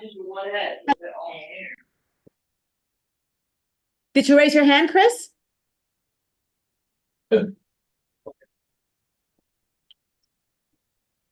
No? Okay, Barbara, you're up. I wanted to ask, you mentioned you work with 4 public schools. Which are they and where are they located? 5 schools. Oops, there's an echo. Got it. Okay, so Barbara, we work with the oldest school is Salome Urania campus at 181st Street. So we work with the 2 academies in there, the middle schools. We work with the Amber schools, so their middle school. We work with Atmosphere Academy. They're over the river in Marble Hill. We work with Hamilton Grange and KIP that are down a little bit further south. So that's currently, you know, like we have 5 days a week and 5 days of programming. We have worked with other schools and other, you know, local groups like in more of one-off, and we love to work with more schools, but there are capacity issues. Yeah.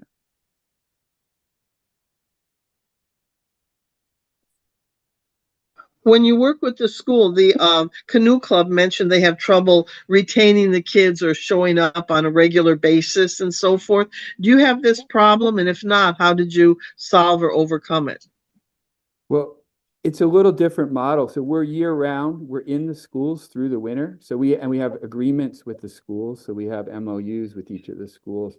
So we have a, you know, like a very detailed sort of, you know, and so in Chelsea, we work with 9 schools, 9 high schools. So we have a DOE piece that we work with, because our belief, like just our theory of action is that, yeah, it's great to make waterfront access, but unless we're bringing young people from, and we think the most opportunity to work with most diverse young people is through our school system, unless we're making them feel comfortable, knowledgeable, skilled on the water, like it's theirs and they belong there, they're not just going to show up to go kayaking or certainly sailing, which is this very privileged, esoteric thing. So we want to make students, so we work with them for multiple years and we give them skills. And if you come down, you'll see that they help us run our sailing school on the weekends and all that kind of stuff. So. Yeah. All right, I have Chris, and then you can go next, okay? Yeah. All right, Chris, yes, let us know if you can talk.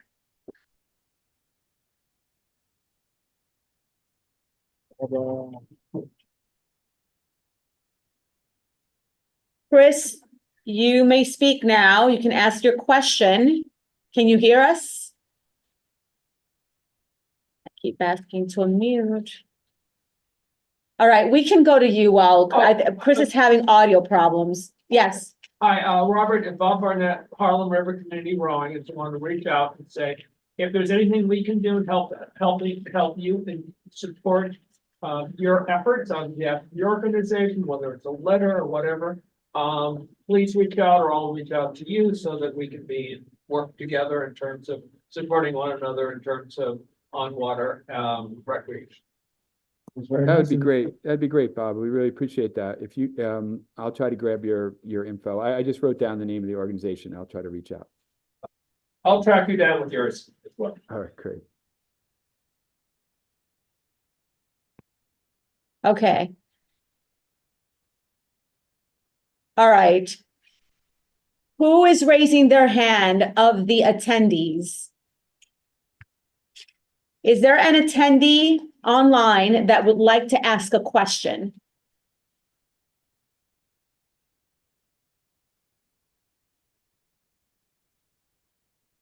No, I made Chris, All right, no hands.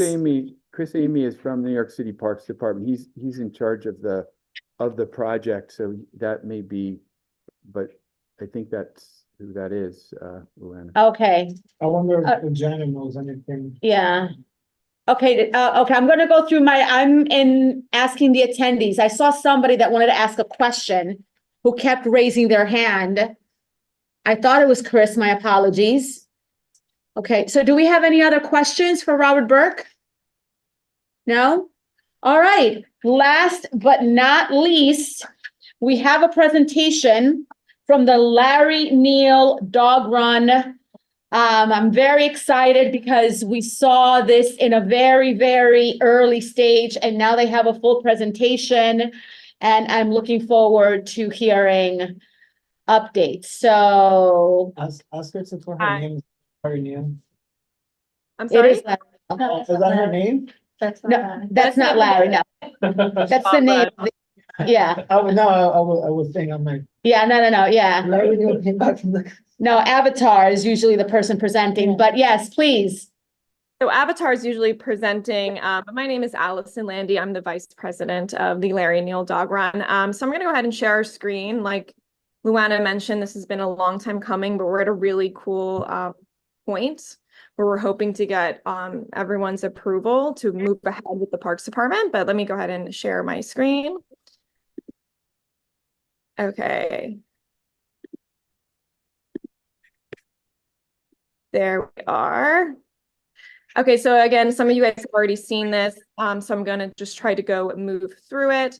But we are named after Larry Neal, who is a big historic figure in our local neighborhood, and we're really proud to represent him. We did have a local neighbor make our new logo, so we're excited about that, and it also can be found on our website, LarryNealDogRun.org.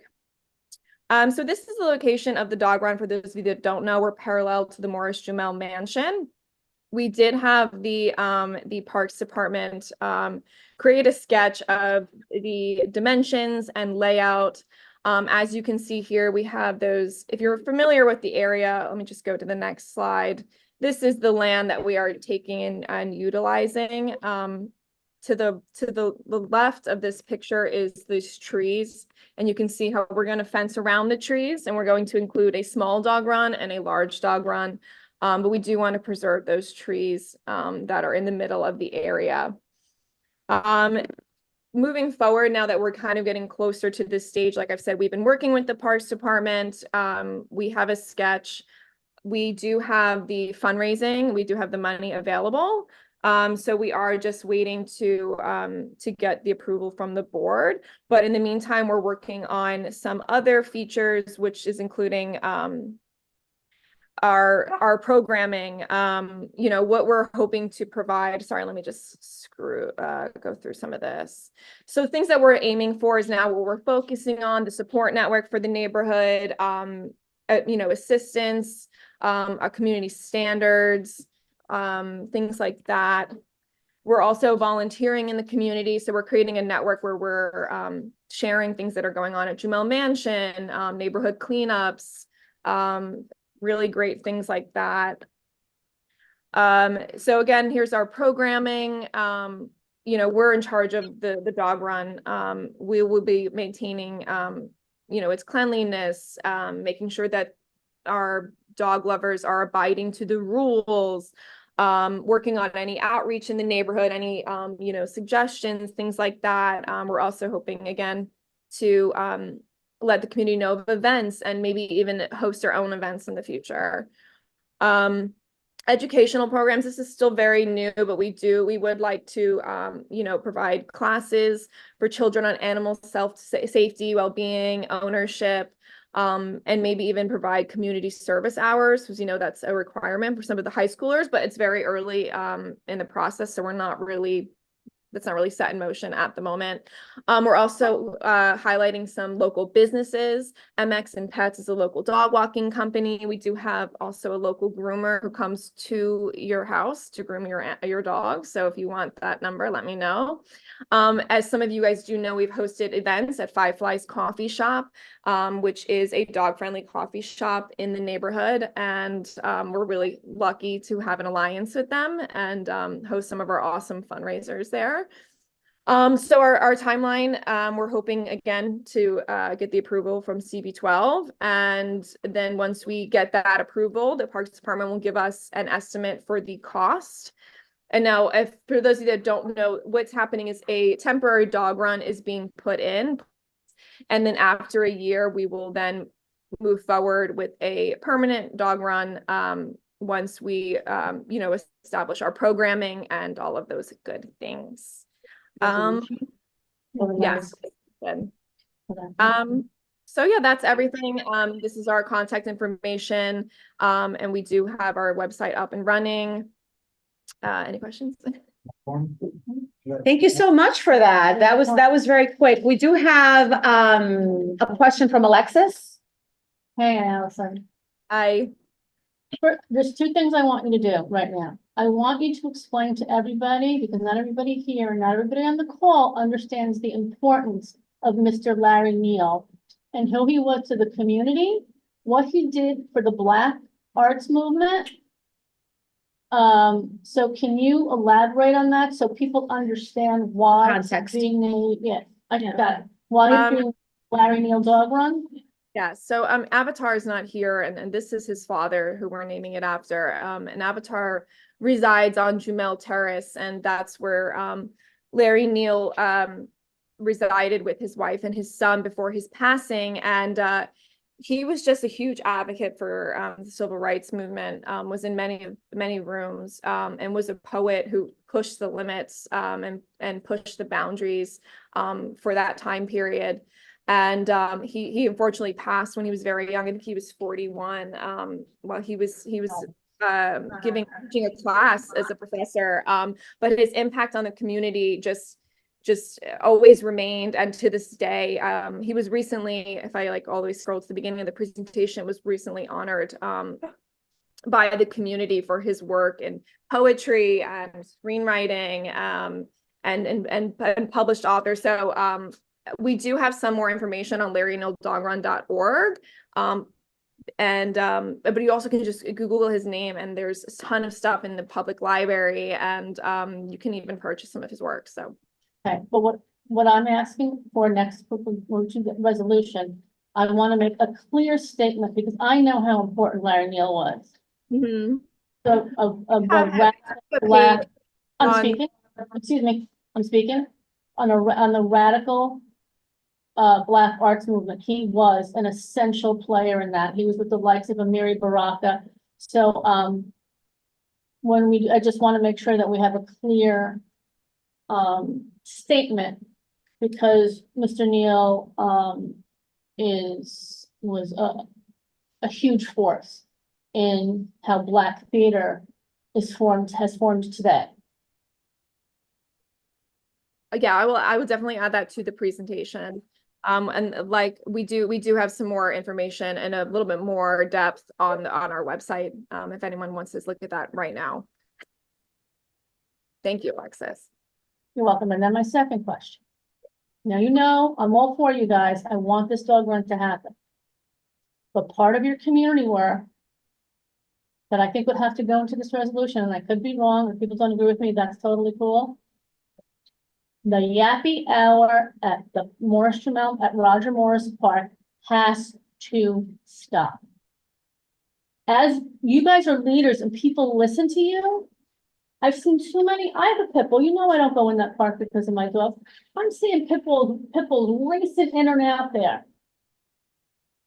And I'm asking you guys, with your because of your great community presence and your great interest, how can you help while you're getting this ready to get people to keep their dogs on leash in Roger Morris Park?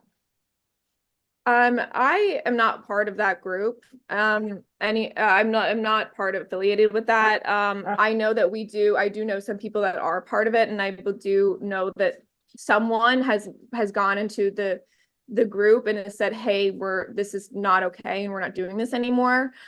With that being said, like I'm definitely an advocate for having your dog on leash. But I can't encourage, I'm not really sure I can do much more than what I'm already doing with the illegal activity in Morris Jamel Mansion. I don't want to ask anyone because I don't go, I work 60 hours a week. I mean, I'm just genuinely not there to spread the word. But I don't want to ask someone to do that on my behalf, my personal behalf, and then maybe just on, I still see a lot of you guys up in there. And just if you can figure out a way to say, hey guys, we're doing this dog run and we need some help. I mean, as far as I know, that's definitely been expressed by the leaders of Larry Neal Dog Run, and that's we're trying to set an example. But that has been unfortunately been a thing for a long time, and some people just feel entitled. So I think the quicker we get this park up and running, that will hopefully dissipate. So we're trying to, fundraise and move as quickly as we can. And so that's why we're really hoping for a resolution so the parks can go ahead and move forward, because I know they're ready as well to get those people out of the Morris Jamel Mansion. So what I'm hearing is several things. Before I move on to you, Barbara, just to clarify that the Larry Neal Park will bring some benefits to the community, which is alleviate something that has unfortunately unraveled into something, I'm not going to say contentious might be a strong word, but there is this point of tension between the mansion, the park where the mansion is, and dog owners not monitoring their dog ownership behavior in terms of what purpose does the mansion serve, is park, and so forth. And also, it's an enforcement issue as well that comes from parks. And hopefully this park will alleviate a lot of that. The second thing is the cultural relevance of an important public figure such as Larry Neal. So those are the two asks that will be put forth in our resolution. Now, as a question of timing, and Barbara, I might I'm going to segue to you because you may be able to answer this question.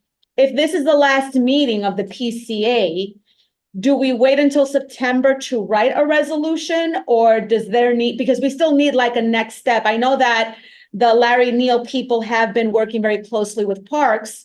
So we would need to understand at what stage are we? Are we ready to build this dog run so that we can write a resolution to support the dog run? And then I'll leave that question and then you can answer for me, Barbara, or I can just get back to you all with an answer from parks.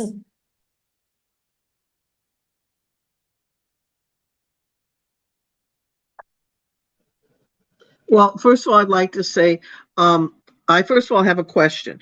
Okay. I think we're premature to write a resolution because we need to hear more from parks first, exactly where they're at about this. Because we would write a resolution in terms of a parks proposal.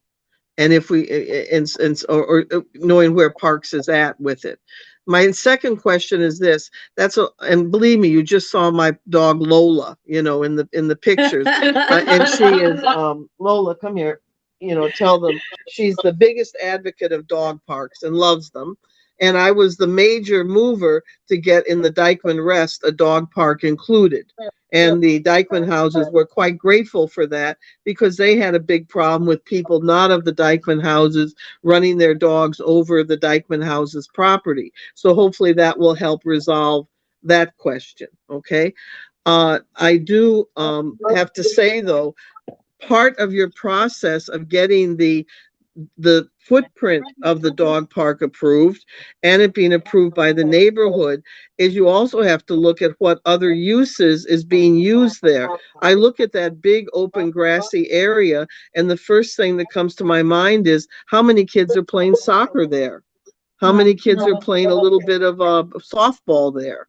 And jump rope and so forth. How many kids are just running around playing tag?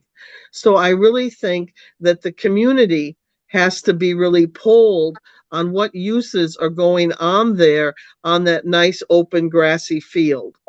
And how is it being utilized by the community? And the community there really needs to be, I feel, a couple community workshops and outreaches on what uses do you want for that field.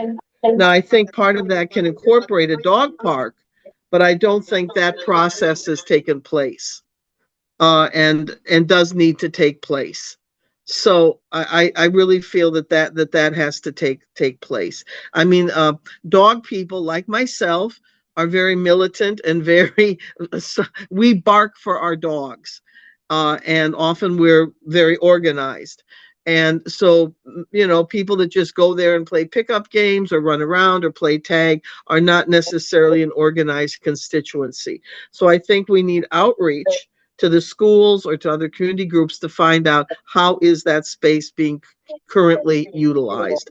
We don't want anybody evicted. We don't want anybody usurped. And we want to also include a dog park.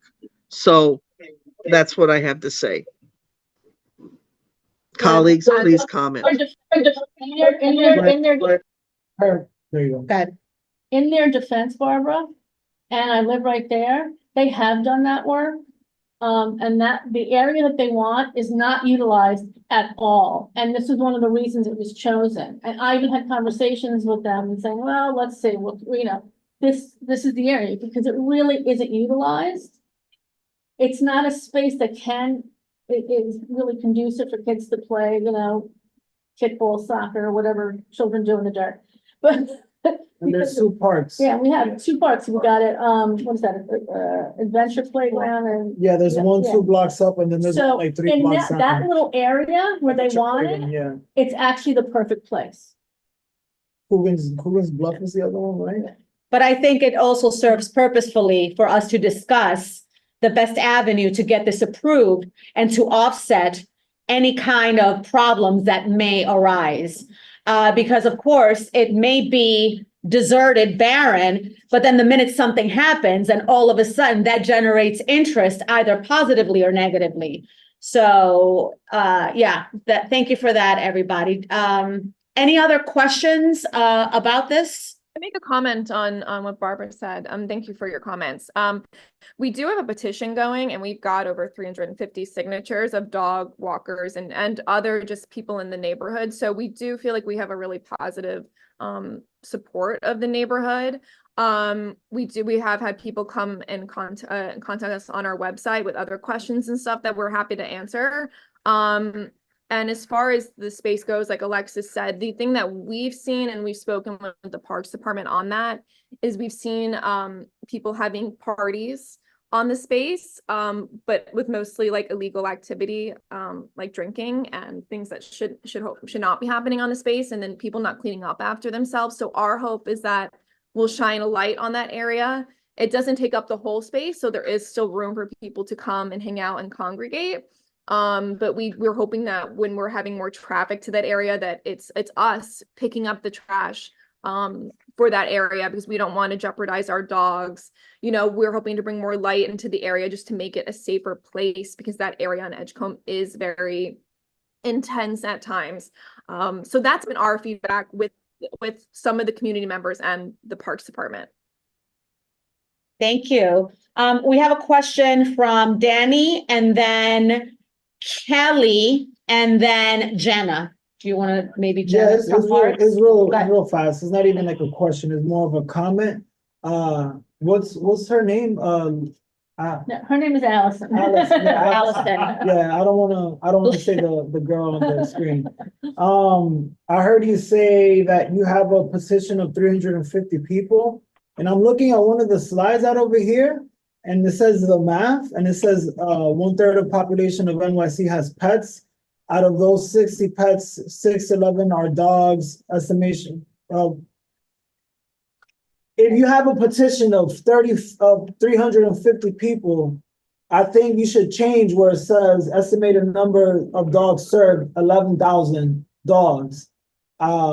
Definitely like do a survey on like how many people's like going out over there, on the people that actually live around the dog park, and like be more specific.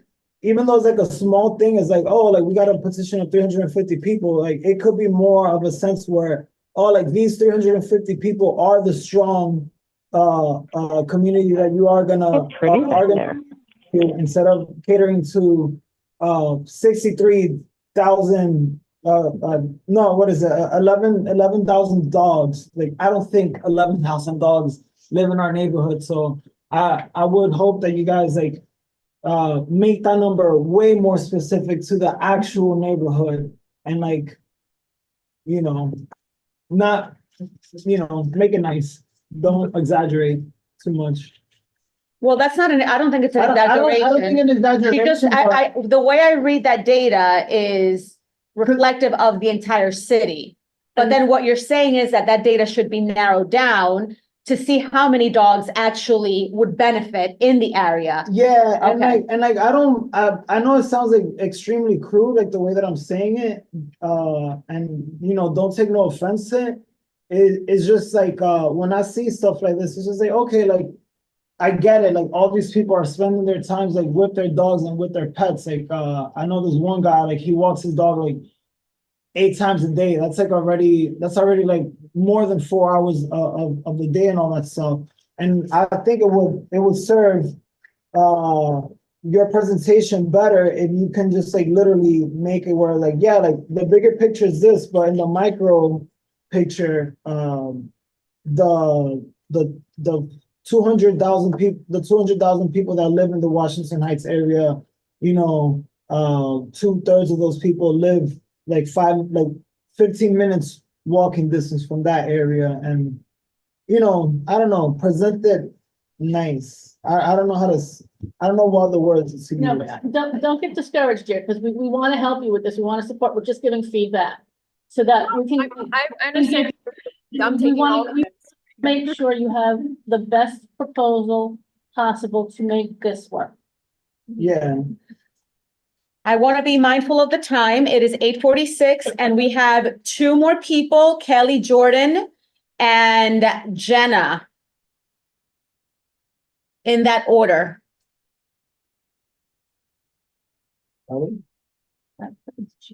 Kelly Jordan. No, I think there's somebody from Parks that signed on with this name. Yeah. That's Chris Heitman. That's Chris, right? I can't. Chris, do you want to? No, you know what's funny? I think is because I didn't have the right link, so Kelly sent me her link, so maybe that's why. I'm really sorry, Kelly. I specified, like, people don't when you maybe this is a good time to clarify this during this last meeting. Whenever you sign up to be a panelist, you get a personal link, because in the transcription, it shows who is speaking and who's providing entry points of discussion. That's why it is important for you to use the link that was sent to you and not use anybody else's link. It's for accessibility purposes. So if I'm reading the transcript, then I know who said what, and it also contributes to transparency. What do you call that? Open transparency laws. There's a way to change your name as well too. So Yeah. You don't have to be a Kelly no more. You could be your own Chris. Chris, did you want to say something? Anyway, I did. Your And hand- I'm so sorry to everybody, and also my apologies to Kelly.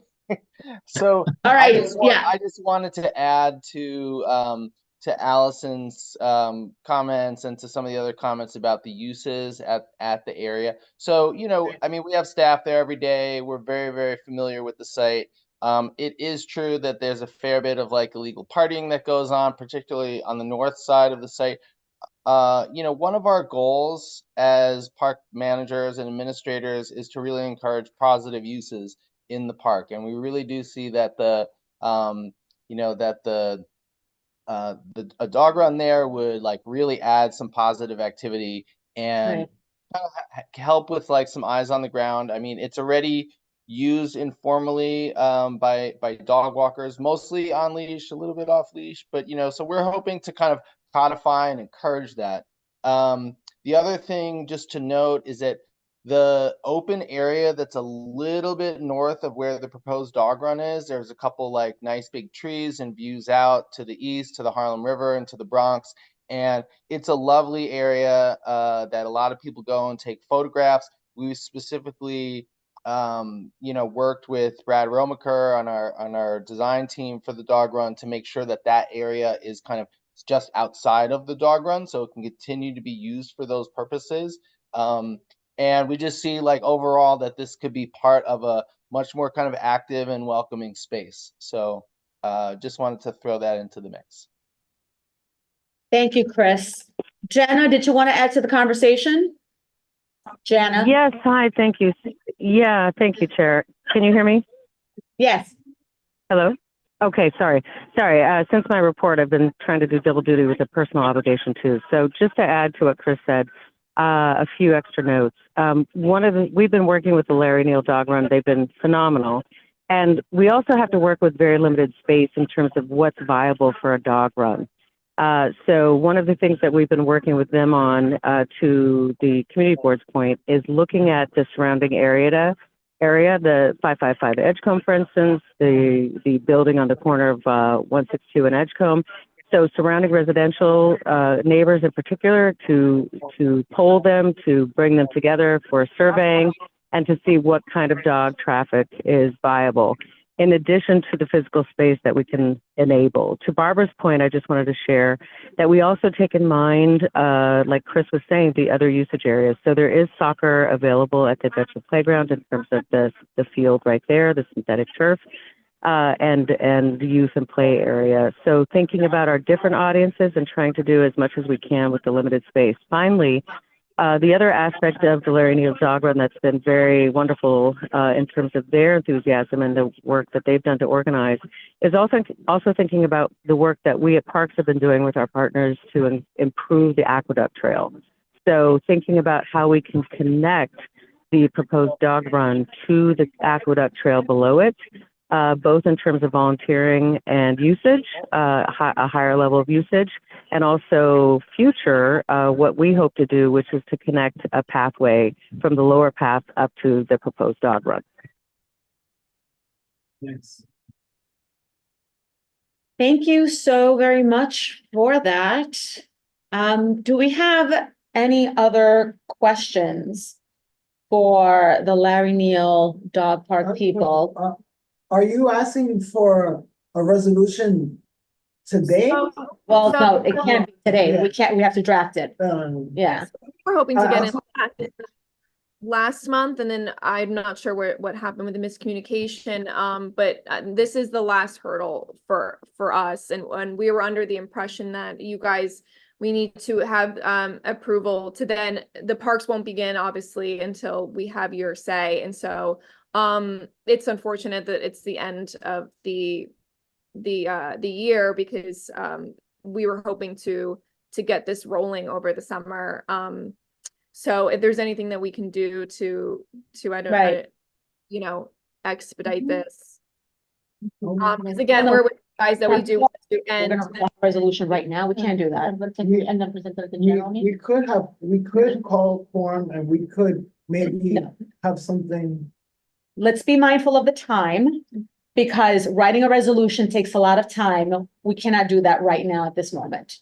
Plus, we don't have quorum to pass a resolution at the committee level.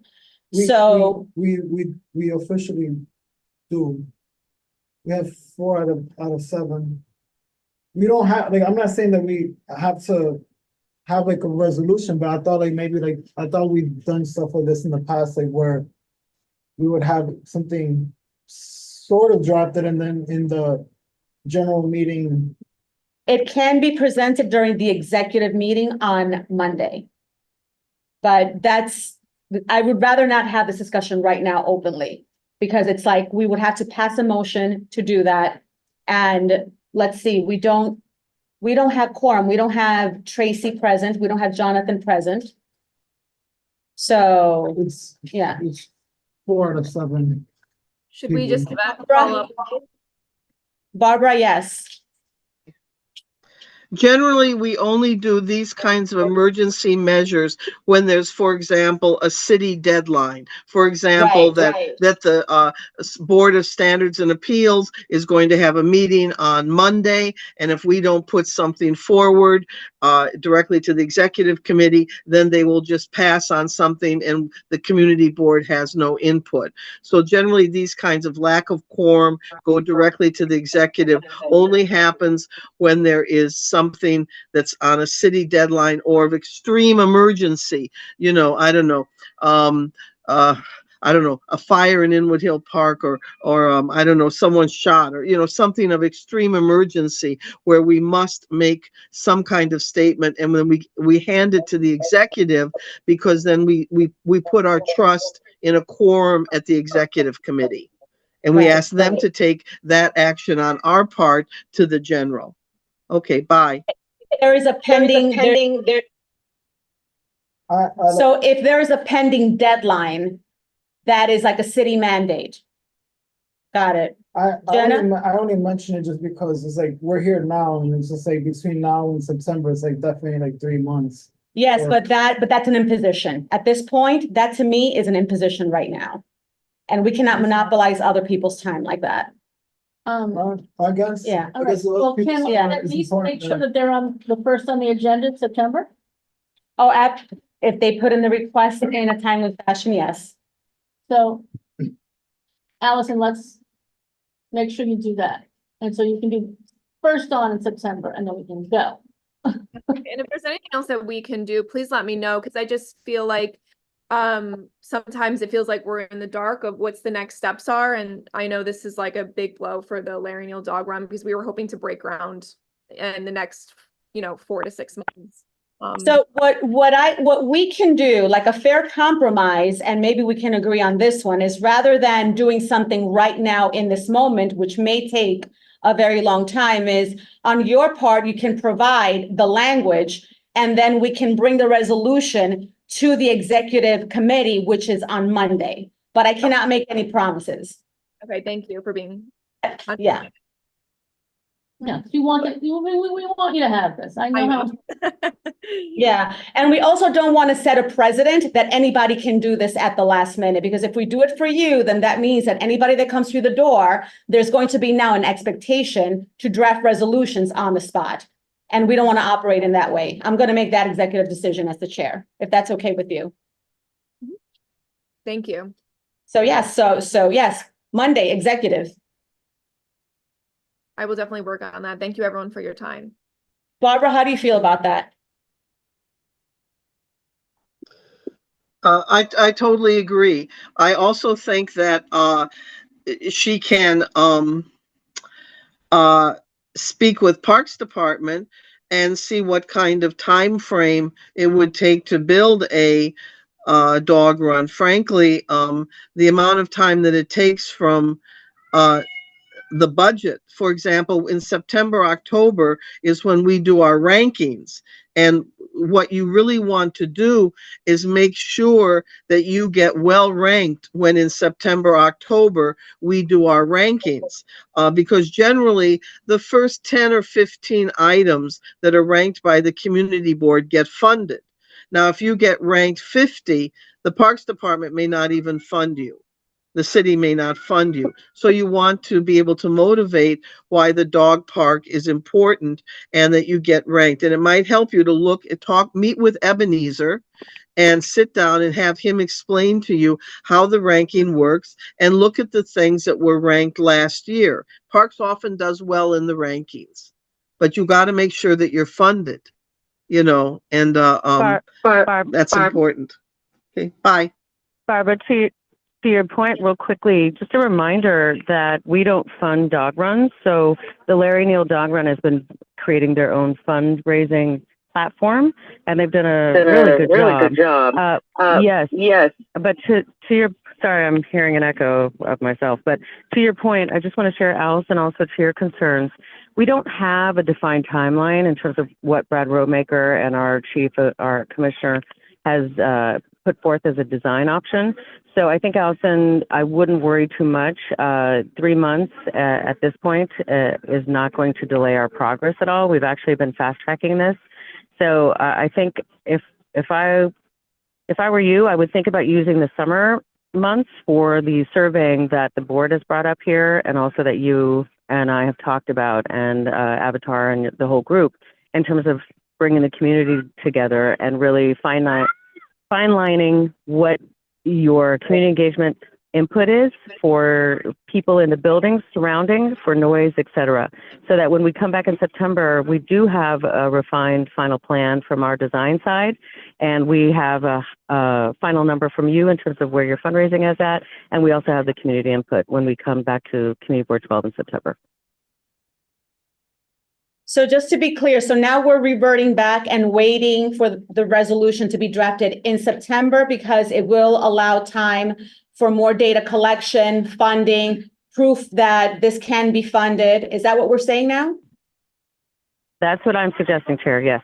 That's the suggesting, okay. That's exactly what I wanted to hear, because I don't think I'm like fighting to like have the quorum and have the resolution. Right. It was more like listening to like what is it that she wants, right, and like what is it that we could do now, because I do get that like writing this like resolution, and like I'm like thinking about other stuff that we've done in the past, so it just like can help them out. But if it is that this is like, I get it that this isn't emergency issue, so if it would be more beneficial to Allison to like be like, oh, like these are resolutions that happened in the past, like here's one that I've written out, and like can you guys like check it out for us, so then like when we come in September, like it's already a done deal, like, oh, like here's the resolution, the agenda resolution for September.